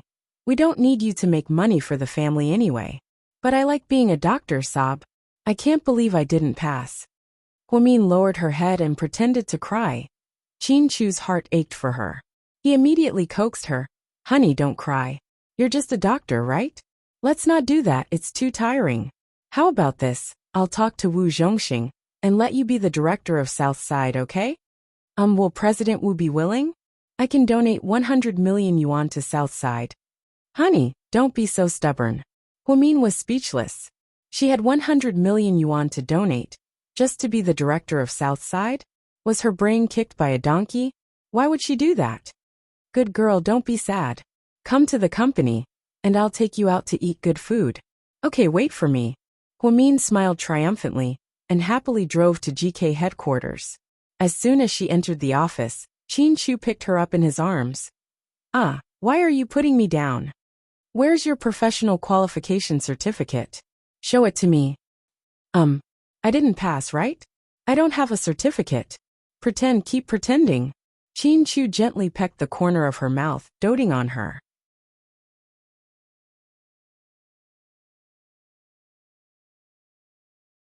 Chapter 795. I'm not faking it. Huomin still refused to admit it. Okay, then let's make a bet. If you're lying to me, we'll do it 3 times tonight, okay? No. Huomin refused without hesitation. You're still denying it? Qin Chu didn't believe her nonsense. Seeing that she was exposed, Huomin helplessly took out a red notebook from her bag. Qin Chu flipped through it, and the corners of his mouth curled up. Not bad, full marks in every subject. You're good enough to be the top medical scholar in the city. I don't care if I'm the top medical scholar or not. I just don't have to worry about it anymore. Otherwise, I'd be so afraid of being reported every time I helped with a surgery.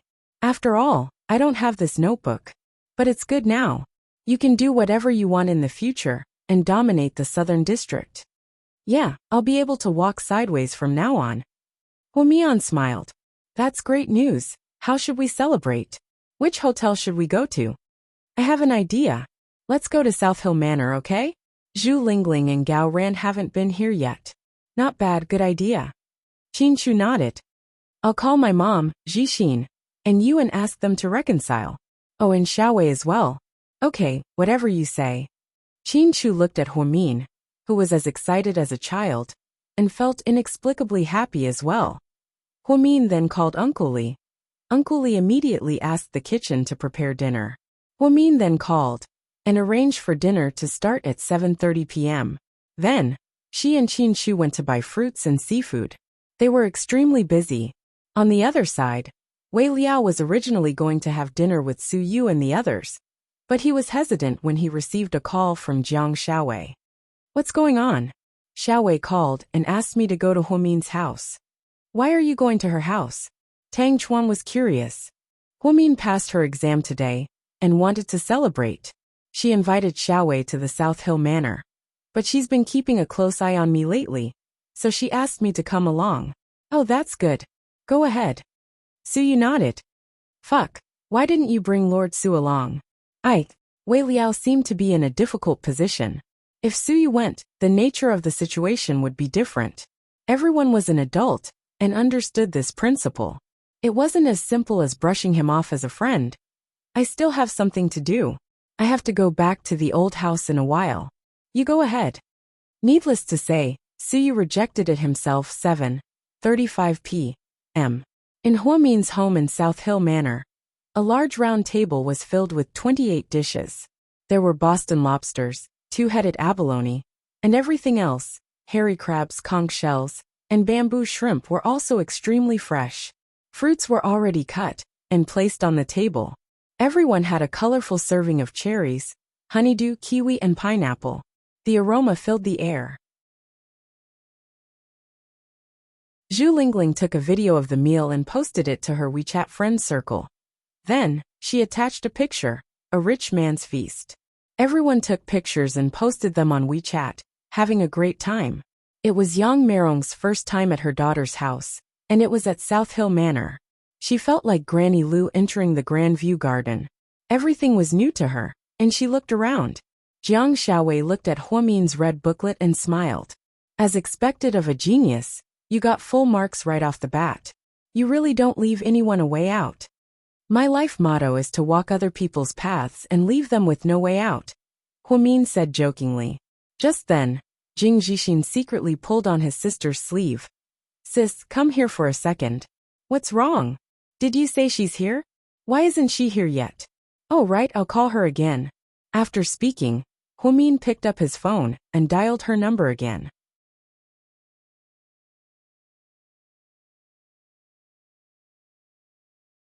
Chapter 796. Hey, senior sister. Are you here yet? Not yet. Senior sister. I might not be able to make it. Huang Yu's voice was a little hoarse. What's wrong? I'm not feeling well. I'm really sorry. Oh, it's okay. If you're not feeling well, then rest at home. I'll invite you to dinner one day. After hanging up, Huomin frowned slightly. Now it wasn't just Jixin. Even Huomin felt like something was wrong.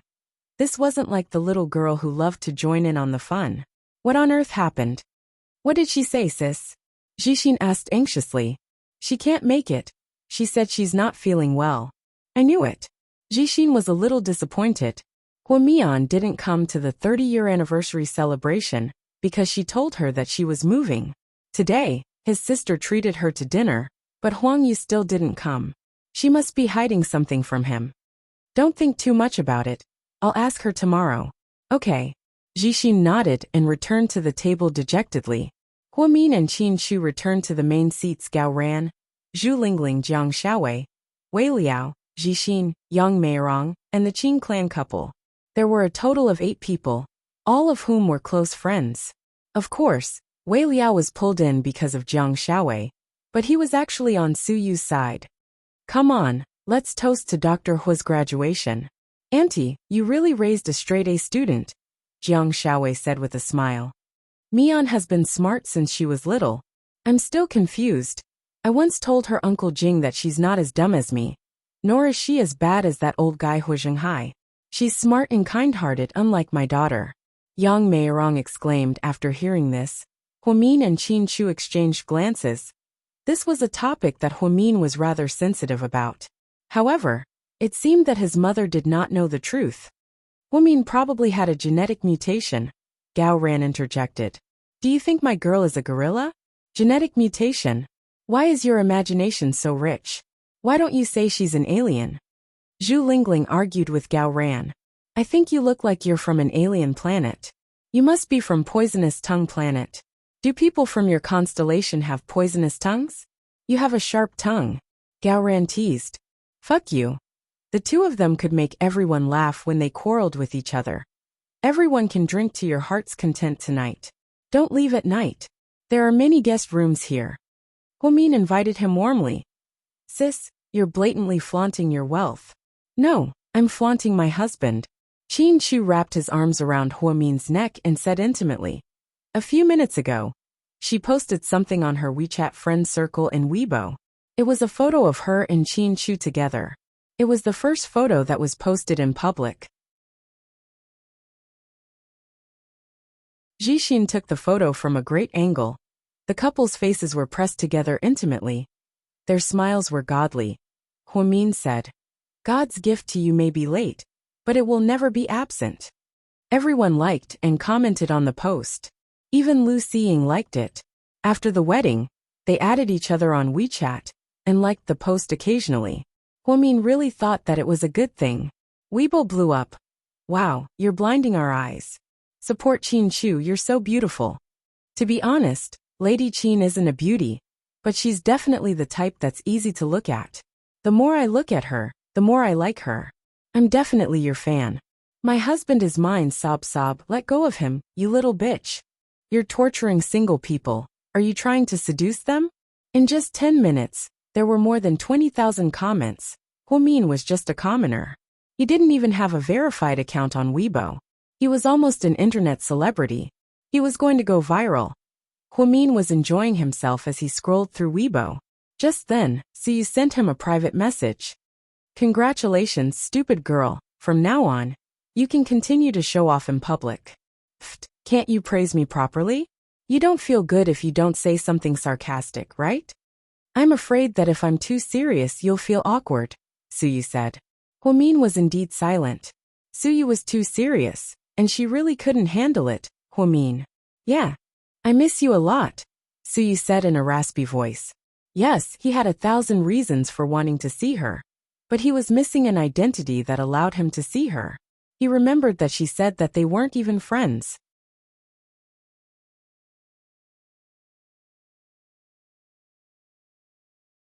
Chapter 797. Every time Suyu was this serious, she didn't know how to reply. Therefore, she could only pretend to be silent. Suyu really missed her and wanted to celebrate with her. He wanted to see her smile, and he wanted to be by her side and watch over her. However, to him, all of these were wishful thinking. What's wrong? Qin Chu leaned over and glanced at Huamin's phone. She had already logged out of Weibo and logged in. Nothing.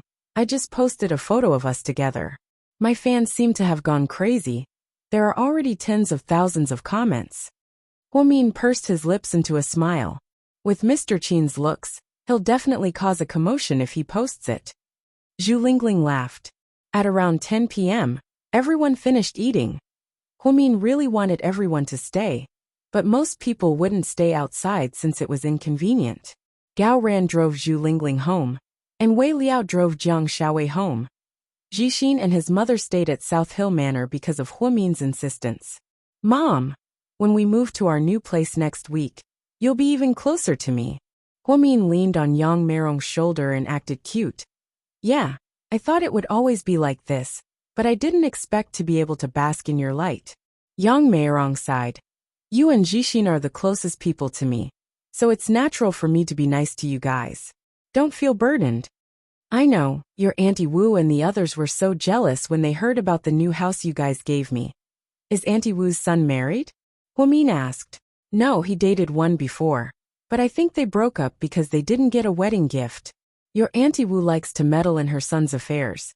Sometimes even I can't stand it, Yang Meirong nagged. Huamin smiled. If you didn't want to stay and take care of Jixin and me, you would have gone to Beijing University.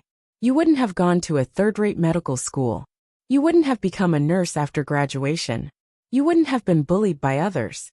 Your Uncle Jing is blessed that you can finally become a doctor. Mian, I'm so proud of you.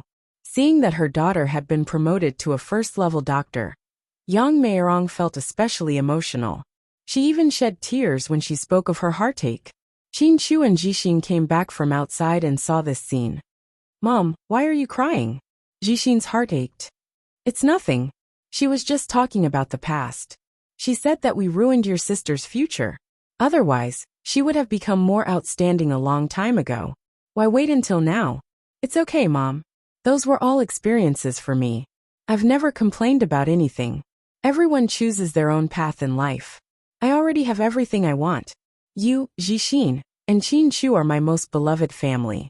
I'm really grateful for what I have now. I'm very satisfied. Huamin said with tears in his eyes. Qin Chu was moved. He walked over and put his arm around Huamin's waist. Jixin changed the topic and smiled. Mom, it's a pity that you didn't go out and see it. There's a colorful fountain outside, it's so beautiful. There's also a huge amusement park over there. Sis's children will be so happy in the future. They won't have to go out. It's like Disneyland at home. It's so dreamy. At the mention of children, Yang Meirong remembered something and said, Don't worry about work. You two should hurry up. You're not young anymore. I can help you take care of them while I'm still young. Oh, we know, Mom. You've said that many times. Huamin's ears were about to grow calluses from hearing this. The next morning, after the family had breakfast, Jixin took his mother back to the old house. Huamin went to South Side. As soon as he entered the office, he saw a bouquet of heavenly fragrant lilies. Just then he received a WeChat message. Are the flowers pretty?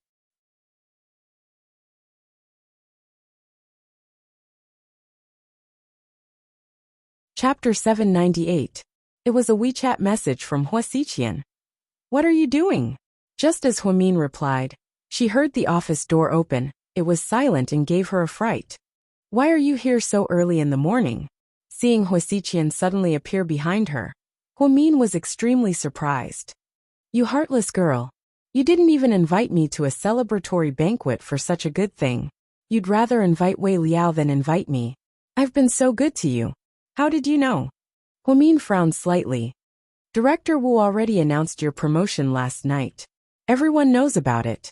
As the chairman of the Hua family genetics, how could I not know about it? Otherwise, do you think I donated tens of millions to Southside for nothing? Hua Xiqian smiled. My business has nothing to do with you. Don't make it sound like we're good friends. At most, we're allies now. When the old man falls, we'll immediately go our separate ways. Tiske. Little sister Mian, you're burning the bridge after crossing it. No, we're in a mutually beneficial relationship. I'm not burning the bridge. Don't make yourself sound so noble. Fine. Even if you're right, you're a doctor now. You've fulfilled your dream of many years. I'm happy, right? Whatever. After speaking, Huamin sat down in her office and began to pack. President Wu had officially announced yesterday, so from this moment on, she was no longer the head nurse of the orthopedics department. She was going to see neurology patients directly and was going to be Director Li's right-hand woman. In the future, she could really live up to her name when treating in Aiyang. Are you free tonight? Let's have dinner together, my treat. With one hand in her pocket, Hua Xiqian looked at Huamin gently. I'm not free. I have to accompany my husband. It's fine if your husband doesn't accompany you for a day. Then I won't spend my time with you. Huamin refused directly. Okay. But I heard that your husband will be attending Song Yisher's party tonight. If you're going, then I'll go too. I'm just there to join in the fun. What banquet? What Song Yisher? Hearing the name of Song Yisher, Huamin was very sensitive. After rejecting Song Yisher's request that day, she didn't do anything. He thought she was angry. Mayor Song's daughter is back in China. The mayor is so happy that he organized a private party. Many famous people will be there. Even if they don't want to go, they still have to go. After all, it's because of Mayor Song. Mayor Song took care of Qin Chu so much, and even gave him a piece of land. Of course he has to go. Huamin remained silent. Didn't he tell you about this? I never asked him about his work. Oh, okay, then pretend I didn't say anything. After Hua Xiqian finished speaking, he was about to leave when he suddenly remembered something. He walked back and picked out a small string of baby's breath from the lilies. Then he put it on Huamin's head. This looks good, it looks good. After speaking, Hua Xiqian left. Huamin was crispy on the outside and tender on the inside. How old was she? How old was she to play with flowers on her head? And baby's breath? Was Huasiqian a psycho? Huamin slowly walked out of the orthopedic consultation room with his personal belongings. There were 5 young nurses at the door. Nan was already an old employee, so they all had tears in their eyes. Head nurse, we don't want you to leave. I'm not quitting, I'm just moving upstairs. Huamin smiled. Head nurse, you have to come downstairs and visit us often. Of course, after I'm done with work, I'll treat everyone to a big meal. After leaving the orthopedic consultation room, they headed upstairs. Huamin's phone suddenly rang. He looked down at the caller ID. It was Qin Chu.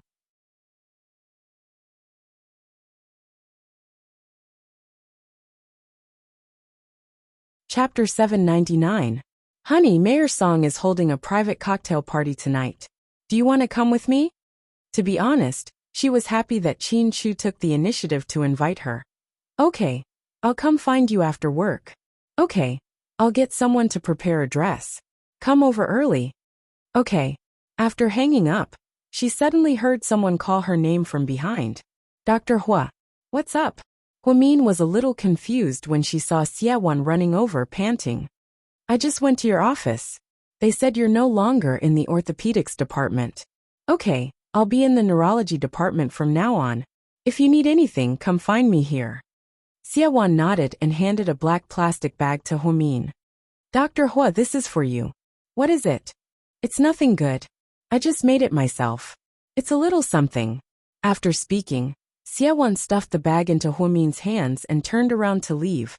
After interacting with Xiewan for a while, one would realize that although Xiewan looked rude, she would sometimes swear.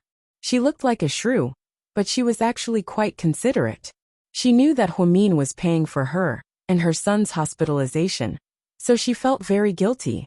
She accidentally heard from Chief Chi of the internal medicine department, so she worked day and night for the past few days. She had a few blisters on her hands, but she still rushed out. Huamin curiously returned to the neurology office and took out the bag.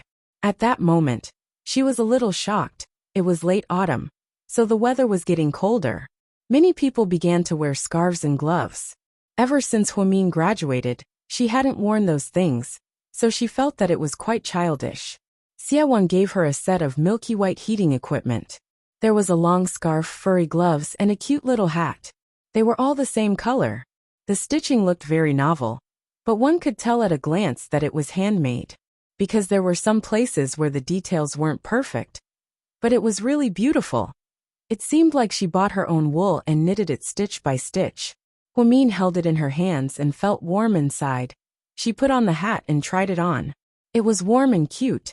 Who said that Xiewan was a heartless woman? She wasn't at all. It seemed that there was hatred between her and Inai Yang. That day was just around the corner. Huamin had 2 happy events today. The first was that he was officially working in the neurology department as a doctor. Director Li was overjoyed and kept telling her this and that. The second thing was that the first hospital had called to say that they had found the JP Morgan Chase. The JP Morgan Chase was in S City, which was not far away. There was a hospital that could provide it, but the price was 300,000 yuan. 300,000 yuan was no longer a huge sum to Huamin. She immediately sent someone to fetch it overnight and began to arrange for Shui surgery. Mayor Song's private cocktail party was held at the Kempinski Hotel. All the tycoons were present, including Huasiqian, Suyu, and the others. Suyu had arrived earlier than the rest and was strolling around with a glass of wine in his hand. Near the rooftop, Huayanyan was talking to someone in a loud voice. That woman, don't be fooled by her appearance. She's a green tea bitch. Think about it. How good could a mistress' daughter be? Just because she came back to cling on to Qin Chu, she didn't acknowledge her parents anymore. She's not even polite to my dad anymore. She's so ugly. Suyu realized that he was talking about Huamin. Ahem. Suyu coughed lightly. The socialites turned around and were pleasantly surprised to see Suyu. Young Master Su. Young Master Su. Huayanyan also greeted him shyly. Huayanyan? Suyu asked. That's me. Hui Yinyan nodded shyly. She was ecstatic. Come here. Suyu hooked his finger and gestured for her to come over. Hui Yinyan felt like she was in a dream. She couldn't believe it. Then, she walked step by step towards Suyu in her long gown.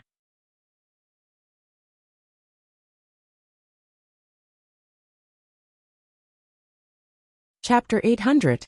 She walked up to Suyu and was pleasantly surprised to see Suyu's arrogant face. She felt as if her heart was about to stop. In Hui Yinyan's heart, Suyu was like a god. Normally, he didn't even want to talk to her. But today, he actually took the initiative to talk to her and ask her to come over. She was truly overwhelmed by his favor. Young Master Su. Hui Yinyan opened her mouth and only managed to say 2 words.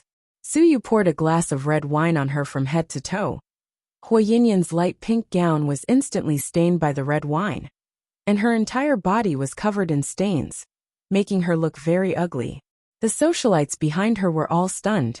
Their mouths were wide open, but they didn't dare to make a sound. Hui Yinyan didn't even know what she did wrong to be treated like this.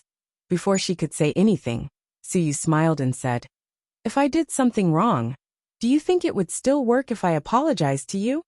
Hui Yinyan didn't know what he meant, but she didn't dare to make a sound. She just stood there in a daze and looked at Suyu. That's why don't casually criticize others behind their backs. Verbal abuse can be scary, and some things should stop. After speaking, Suyu turned around and left, without taking another look at Hui Yinyan. It wasn't until Suyu was far away that Hui Yinyan came back to her senses.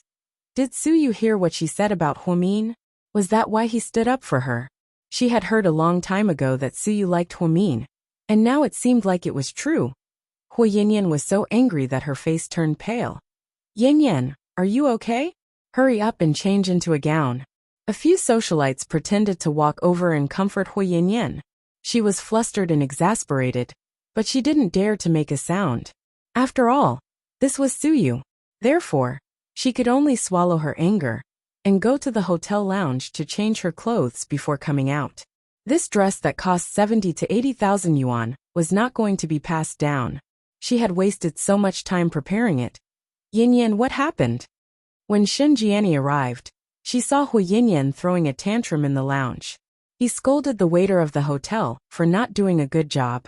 "Mom, what a waste of my gown." Then, Hui Yinyan briefly explained what had happened. Shen Jiani looked at Hui Yinyan angrily.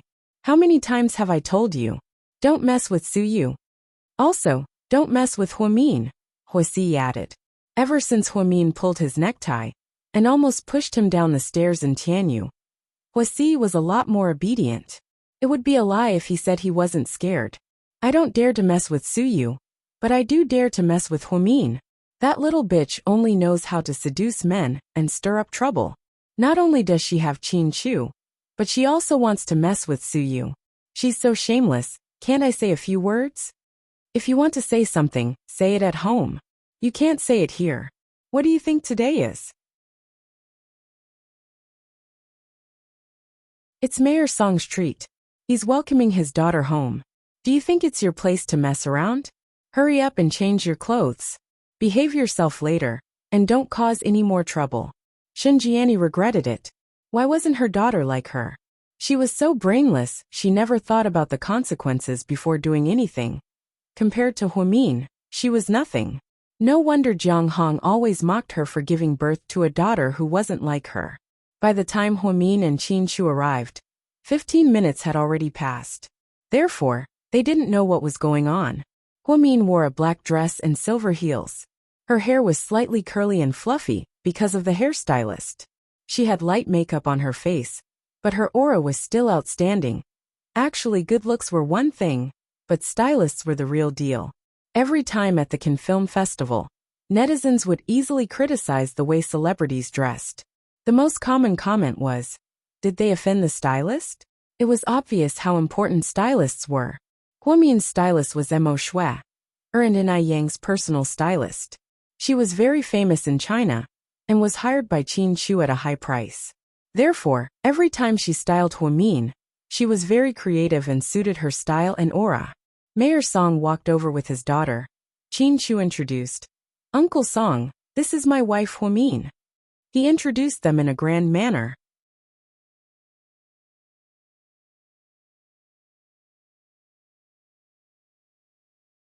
Chapter 801. Huamin nodded and smiled at Mayor Song and Song Yisher. Hello, Uncle Song. Hello. It's your first time bringing your wife out. You should have introduced her to us a long time ago. When I met your dad overseas, we even talked about you. Mayor Song looked kind and gentle at the private party. He didn't look as serious as he usually did on TV. Perhaps it was because the occasion was different. Song Yisher was wearing a long, pure white gown, looking elegant and graceful. She smiled at Huamin. Thank you for coming. You're welcome.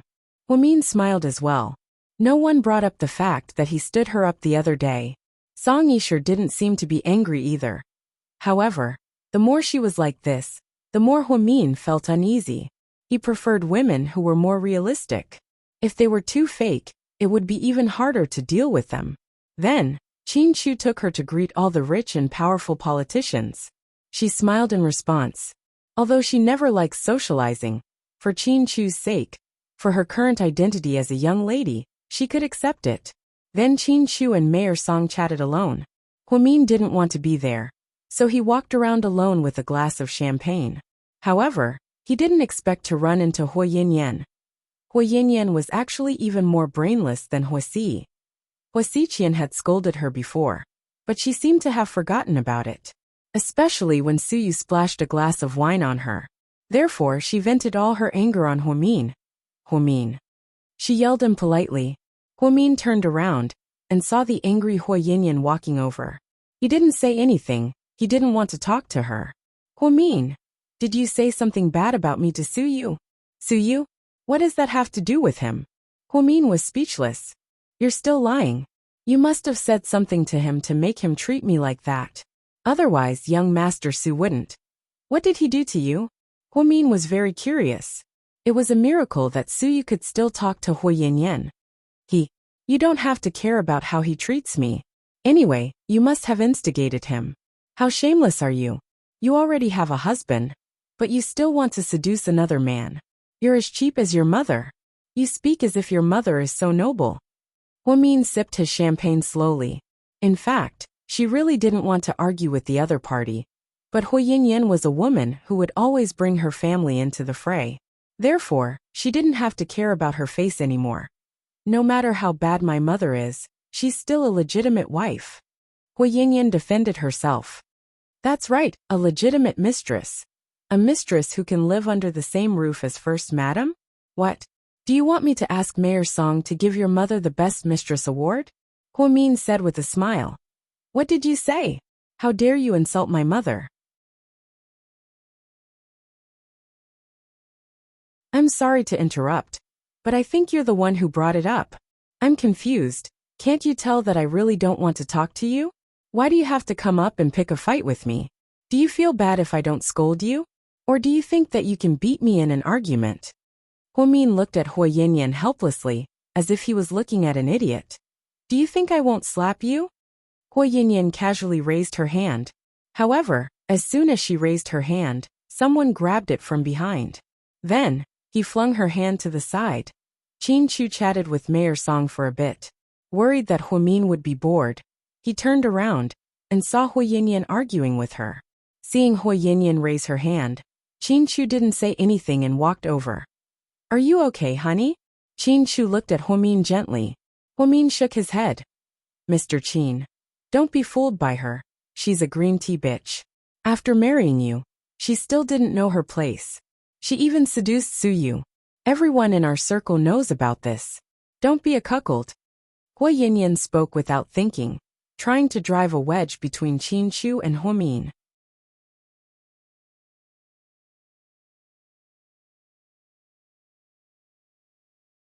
Chapter 802. Huamin smiled slightly and didn't even bother to explain. As a member of the Hua family, you shouldn't think before you speak. It's the misfortune of the Hua family. I'll let you go this time. But if I see you lay a hand on my wife again, I promise you that your limbs will be crippled, and you'll wish you were dead. Qin Chu rarely threatened people, much less women. However, Hua Yinyan, this idiot, crossed his bottom line. Hu Yinyan looked at Qin Chu in fear, suddenly losing her confidence. Just then, Hu Si ran over, grabbed Hu Yinyan, and left afraid that she would cause more trouble. This kind of party is boring, right? He asked. A little. Hu Min smiled. Then I'll talk to Uncle Song in a bit, and then we'll leave. Okay. Hu Min nodded. Then, Qin Chu walked towards Mayor Song. Song Yisher, on the other hand, walked over and stood beside Hu Min. I think you have some misunderstandings about me. Miss Song, you're overthinking. Hu Min, there's really nothing going on between Qin Chu and me. Don't be so nervous. You don't even have the guts to eat with me. I'm not a wolf. I won't be a threat to you. I'm actually quite insecure. It's normal for me to overthink things. It's your business whether or not you feel anything, but it's my business whether or not I'm overthinking things. Miss Song can't be so overbearing as to not let me overthink things. After all, Qin Chu is my husband. Hu Min said this with a smile. Song Yisher was a little surprised. She was so smart to be able to say these things so perfectly without offending anyone. Hu Min, you're very smart. Thank you for exaggerating. But Before Song Yisher could finish, someone interrupted her. Little sister Mian, I didn't expect you to be friends with Miss Song. The two of them turned around and saw Hu Siqian in a black tuxedo. This is? Song Yisher didn't seem to recognize Hu Siqian. Hello Miss Song, I'm Hu Siqian. Oh, the young master of the Hu Corporation. Song Yisher finally realized when she heard the name. Mian, you know Miss Song? Why didn't you introduce her to me earlier? I love pretty girls. Hu Siqian loved to joke around. And he was also known as a playboy in the industry. Therefore, no one found it strange that he would joke around like this. Don't you already have mo schwer? Hu Min glanced at him. TSK, you're spreading rumors again. Didn't GK poach mo schwer? She's filming and going on stage. She doesn't deserve to go on a date with me. Then, Hu Siqian looked at Song Yisher and smiled. How old is Miss Song today? 26 years old. Song Yisher replied elegantly. Not bad, not bad. You're young and pretty. Mayor Song is so lucky to have such an outstanding daughter. Young Master Hui, you flatter me. Miss Song, if you don't mind, would you like to dance with me? Just then, waltz music started playing. Hu Siqian's invitation was very sudden, and it slightly surprised Song Yisher. Even Hu Min was a little surprised. Although Hu Siqian was a playboy, he wasn't the type to joke around with strangers. However, today, he was especially enthusiastic about Song Yisher. Song Yisher really wanted to dance with Qin Chu, but she didn't expect Hu Siqian to be so bold. They didn't even know each other, yet he dared to invite her, plus, there were so many people watching. If she refused, it would be embarrassing for everyone.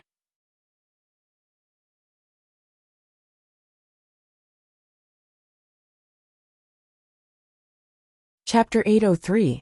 Okay. Even though Song Yisher didn't want to, she still agreed, because of her pride. Hu Siqian held Song Yisher's hand and walked to the center of the dance floor. Before he left, he looked at Hu Min meaningfully. His eyes looked like they were smiling, as if he was trying to express something. Hu Min never thought that Hu Siqian was this cute. He did help her by taking Song Yisher away from her. Qin Chu wanted to say goodbye and leave, but Mayor Song was in a good mood and kept talking about work with him. Qin Chu had no choice but to continue accompanying Mayor Song. Occasionally, he would turn around and see Hu Min sitting in a corner drinking champagne. Wei Liao and Jiang Xiaowei were supposed to come as well. Jiang Xiaowei was on her period, so she was no longer in the mood. Wei Liao saw that she wasn't coming out, so he didn't dare to come out either. Tang Chuan went abroad to have fun, leaving Suyu alone. Suyu sat across from Hu Min. He held a glass of red wine and walked across the dance floor, looking at Hu Min affectionately. She sat there alone in silence. However, he couldn't go over. After all, there were too many people here.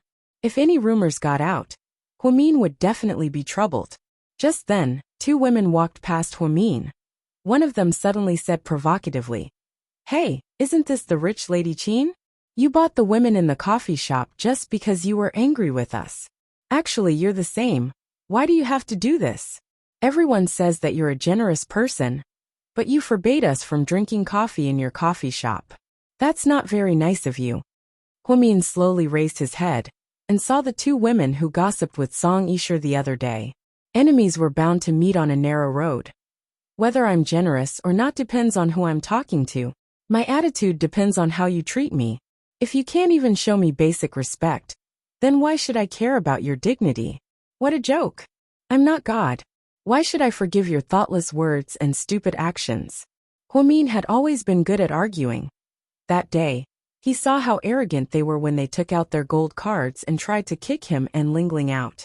Everyone said that people shouldn't go overboard and that they should give themselves some leeway.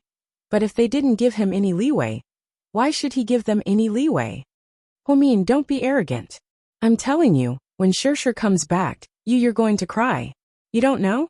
You Shirshir you as her daughter-in-law's estes. She's you's, su. T. Su as hers you. T. Estes, T she's. T2, T2. T2's. To that's weird. Wasn't it a matter of two people living together? I want to be on good terms with my mother-in-law. But if I can't be on good terms with a man, it's useless, right? After all, I'm sharing a bed with my husband, not my mother-in-law. Also, don't talk nonsense. Miss Song is a woman of status. I don't want you to accuse her of being a mistress. Qin Chu and I are married. Even if I die, I'll still be Qin Chu's wife. Don't think too highly of yourself. Men are all the same, they don't cherish what they have. Qin Chu married you because he couldn't accept it back then.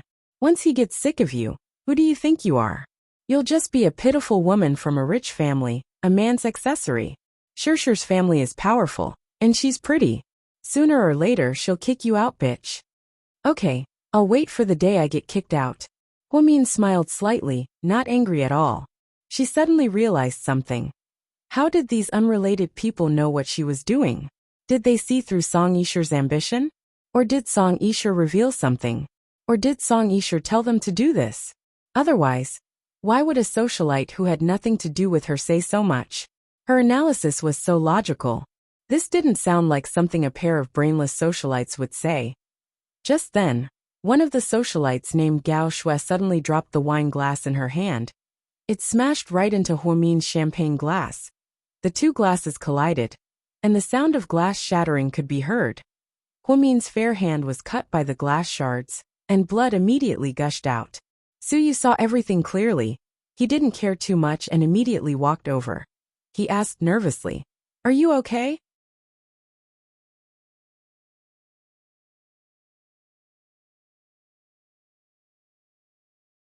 Chapter 804. I'm fine. Huamin stood up, picked up a wet towel, and pressed it against his wound. Perhaps it was because of the rapid bleeding. The wet towel was soaked with blood. Suyu looked up and glared at the two women with murderous eyes. I'm sorry. I didn't do it on purpose. I just wasn't paying attention, so the cup. Shut up. Suyu's eyes were about to spit fire. Who would believe that they didn't do it on purpose? They had been standing next to Huamin for a while now, and it seemed like they had a lot to say. That unfriendly gaze and that action were all filled with hostility. I'm fine, don't worry. Huamin could tell that Suyu was too nervous, so he tried to comfort him. However, Suyu didn't listen to him at all. He threw the wine glass in his hand at the two women's ankles. The wine glass shattered, glass shards flew everywhere. Both women's feet were affected and scratched. Ah, they're bleeding. One of the women screamed. Only then did everyone's attention, Song Yisher, who was dancing in the middle of the dance floor, nodded at Huasiqian apologetically. I'm sorry, I think something happened to my friend. I'll go take a look. Okay. Huasiqian nodded and didn't say anything else. His gaze fell on Huamin's injured hand for a while, but he didn't say anything. Song Yisher walked over and looked at the two injured women. Xiaoshui, are you okay? Before they could say anything, Suyu coldly glanced at their injured feet and said, I'm so sorry, my hand slipped. Young Master Su, your hand didn't slip, right? You fell on purpose, right? Song Yisher was a little angry. Suyu couldn't keep his cool. He did fall on his own accord, and he used a lot of strength. That was why he was caught red-handed. So what if I did? Suyu looked at Song Yisha provocatively. His eyes were saying, I fell, so what can you do about it? So what if he was Mayor Song? Aren't you going to wag your tail like a dog when you see my grandfather? The Su family had always been the king of this city. Suyu had never put anyone in his eyes since he was a child, let alone Song Yisha. I wonder, why is Lord Su doing this? Why can't we just talk it out? Song Yisha said as she looked at Huomion's injured finger with a meaningful look. It's useless to talk nicely. Some people just can't be given face. Suyu was still as arrogant as ever. At this moment, Qin Shu also walked over from not far away. The first thing he saw was Huomion's hand. Honey, what's going on? These two ladies, maybe they were too excited when they saw me, so they dropped their wine glasses and smashed mine. Then I was accidentally injured. Huomian still had a faint smile on her face. She wasn't so pretentious as to cry out over a little injury. Heartbroken, Qin Shu pulled open the wet towel and looked at the wound. He frowned and felt bad for her.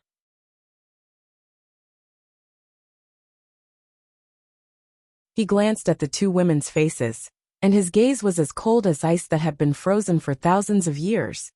The two women were so scared that they retreated. Song Yisha immediately explained. Qin Shu, they're my friends.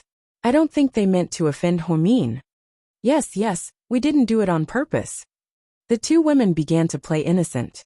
Qin Shu was about to say something when Huomin suddenly grabbed his hand. Honey, I'm a little tired. Let's go home, okay? Upon hearing Huomin's words, Qin Shu turned around and lovingly touched her face. Okay. Then, he held onto Huomin's hand and walked up to Mayor Song. Uncle Song, my wife isn't feeling well. We'll leave first. We'll visit you another day. Okay, take care. Mayor Song really liked Qin Shu's personality. Although he was a little cold, he was reliable. He had a good reputation and didn't mess around. He always wanted to marry his daughter to Qin Shu, but he didn't expect him to marry his high school classmate for over half a year. This was truly a pity. Qin Shu left the party with Huomin. Before Huomin left, she looked at Suyu worriedly. He really lost his composure because of her. Huomin hoped that after she left, he would calm down. After all, there were so many pairs of eyes watching. In the car, Qin Shu looked at Huomin's side profile with heartache and asked, Why didn't you let me teach them a lesson?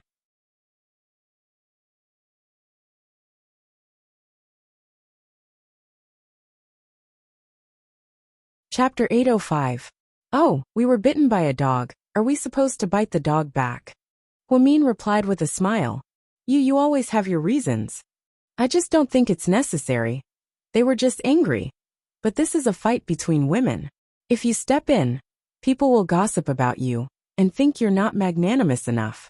As for me, I'm the first lady of the city, so I won't stoop down to their level. I won't fight with them like a shrew, right? Wouldn't that make me look like a nobody? I'm a doctor now. Fine, Dr. Hua, you win. Qin Shu looked at Huomin lovingly.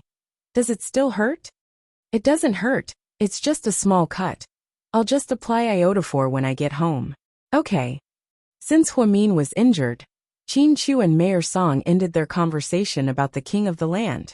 It was obvious how important Huomin was to him. He didn't care about his career or his job. The two women were Song Yisha's good friends back in China. They studied abroad together in Italy, so they had a good relationship. The two women came back to China a few years earlier than Song Yisha, so they were very close to each other. Inside the hotel lounge, you two, don't purposely cause trouble for Huomin. She's very good, you two are no match for her. Song Yisha looked at the two women and said, Sure, we're just fighting for you.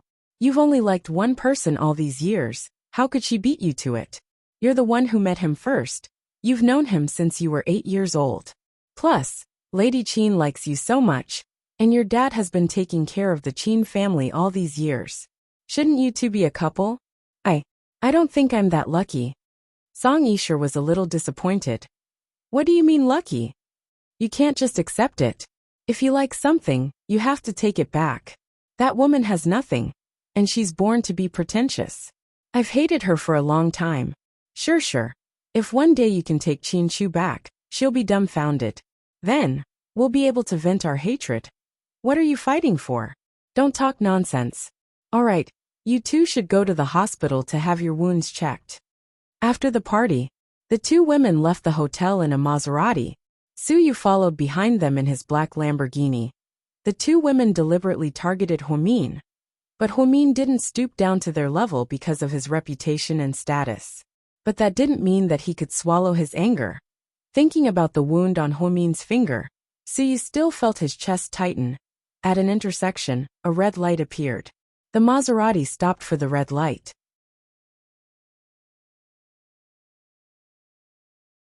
The Lamborghini behind them was caught off guard and crashed into them. The car in front of them was knocked to the side of the road. The car almost flipped over. The two women in the car were scared out of their wits and screamed. Suyu got out of the car, walked up to them, and said coldly, "I'm so sorry, I didn't step on the brakes." Seeing that it was Suyu who crashed into them, the two women swallowed back the words they wanted to say. Some of the onlookers who didn't know what happened called the police, and the traffic police arrived in time. Seeing that it was Suyu, they were all very polite. "Young Master Su, are you okay?" The captain of the traffic police nodded and bowed. "I'm fine. I didn't step on the brakes and crashed into them." "I'm glad you're okay." The captain was scared out of his wits. If something happened to Suyu, Lord Su would slaughter everyone in the city. He was the only descendant of the Su family. "I'm in a hurry, so I'm leaving now. You guys can examine it. How much do you want to pay? Just send the bill to Imperial Star." After speaking, Suyu got into his car and drove off. The two women were so scared that their legs went numb. And they were still in shock. In Sea City, there was no one to mess with but Suyu. Otherwise, you wouldn't even know what would happen if you died. The news of Suyu's Lamborghini crashing into a socialite quickly spread in the circle. After Wei Liao and Jiang Xiaowei finished talking, she immediately sent a WeChat message to Hwamin. Hwamin had just finished treating his wound and was sitting on the bed. Qin Chu was taking a shower. "Lord Su was angry because of you, right?" Jiang Xiaowei asked via WeChat. "What happened?" Hwamin didn't seem to know anything.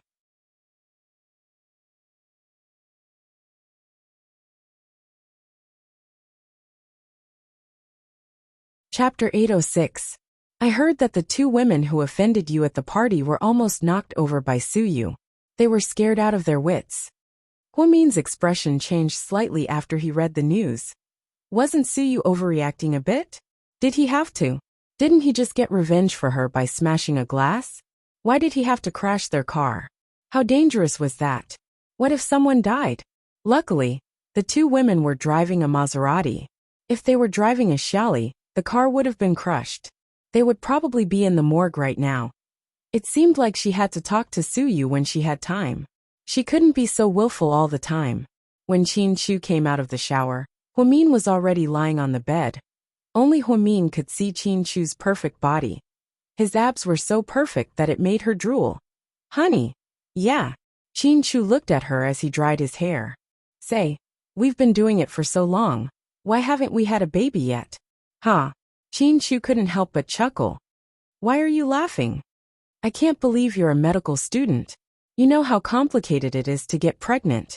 It's not that easy, but I think it's easy for other people. Many couples get pregnant right after they get married. Oh right, there are even celebrities who get pregnant before they get married. It's all so fast." "So," Qin Chu looked at her. "So do you think one of us is infertile?" Qin Chu was speechless. Hwamin's words made Qin Chu speechless. "How about we go to the hospital for a checkup?" "No, it's embarrassing." "Hey, what's so embarrassing about that?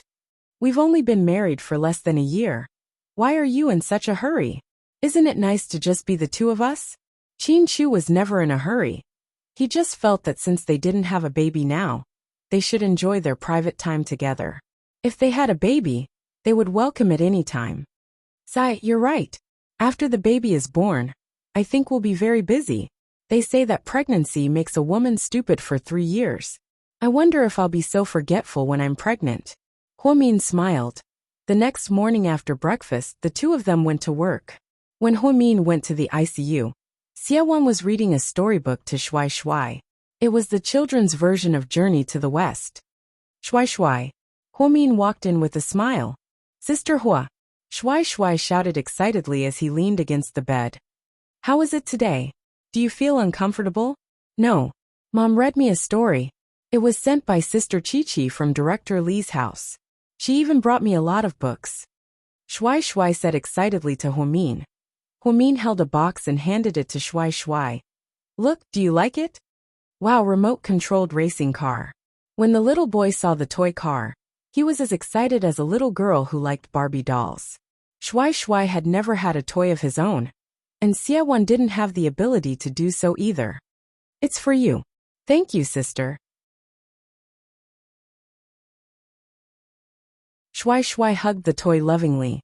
Xie was wearing a plain shirt, black pants, and small cloth shoes. She stood up and said embarrassedly, Dr. Hua, I'm sorry for the expense again. It's not an expense as long as the child likes it. Oh right, I came here today to tell you guys some good news. Is the surgery ready? Xie asked excitedly. Huomin nodded. The surgeon from City S is a good match for Shui Shui. I had a meeting with a few of the chief surgeons to discuss it, and we think the surgery will be ready tomorrow morning. That's great, thank you, Dr. Hua. Xie excitedly grabbed Huomin's hand, her throat a little choked up. You're welcome, but I have to remind you that it depends on Shui Shui's reaction after the surgery.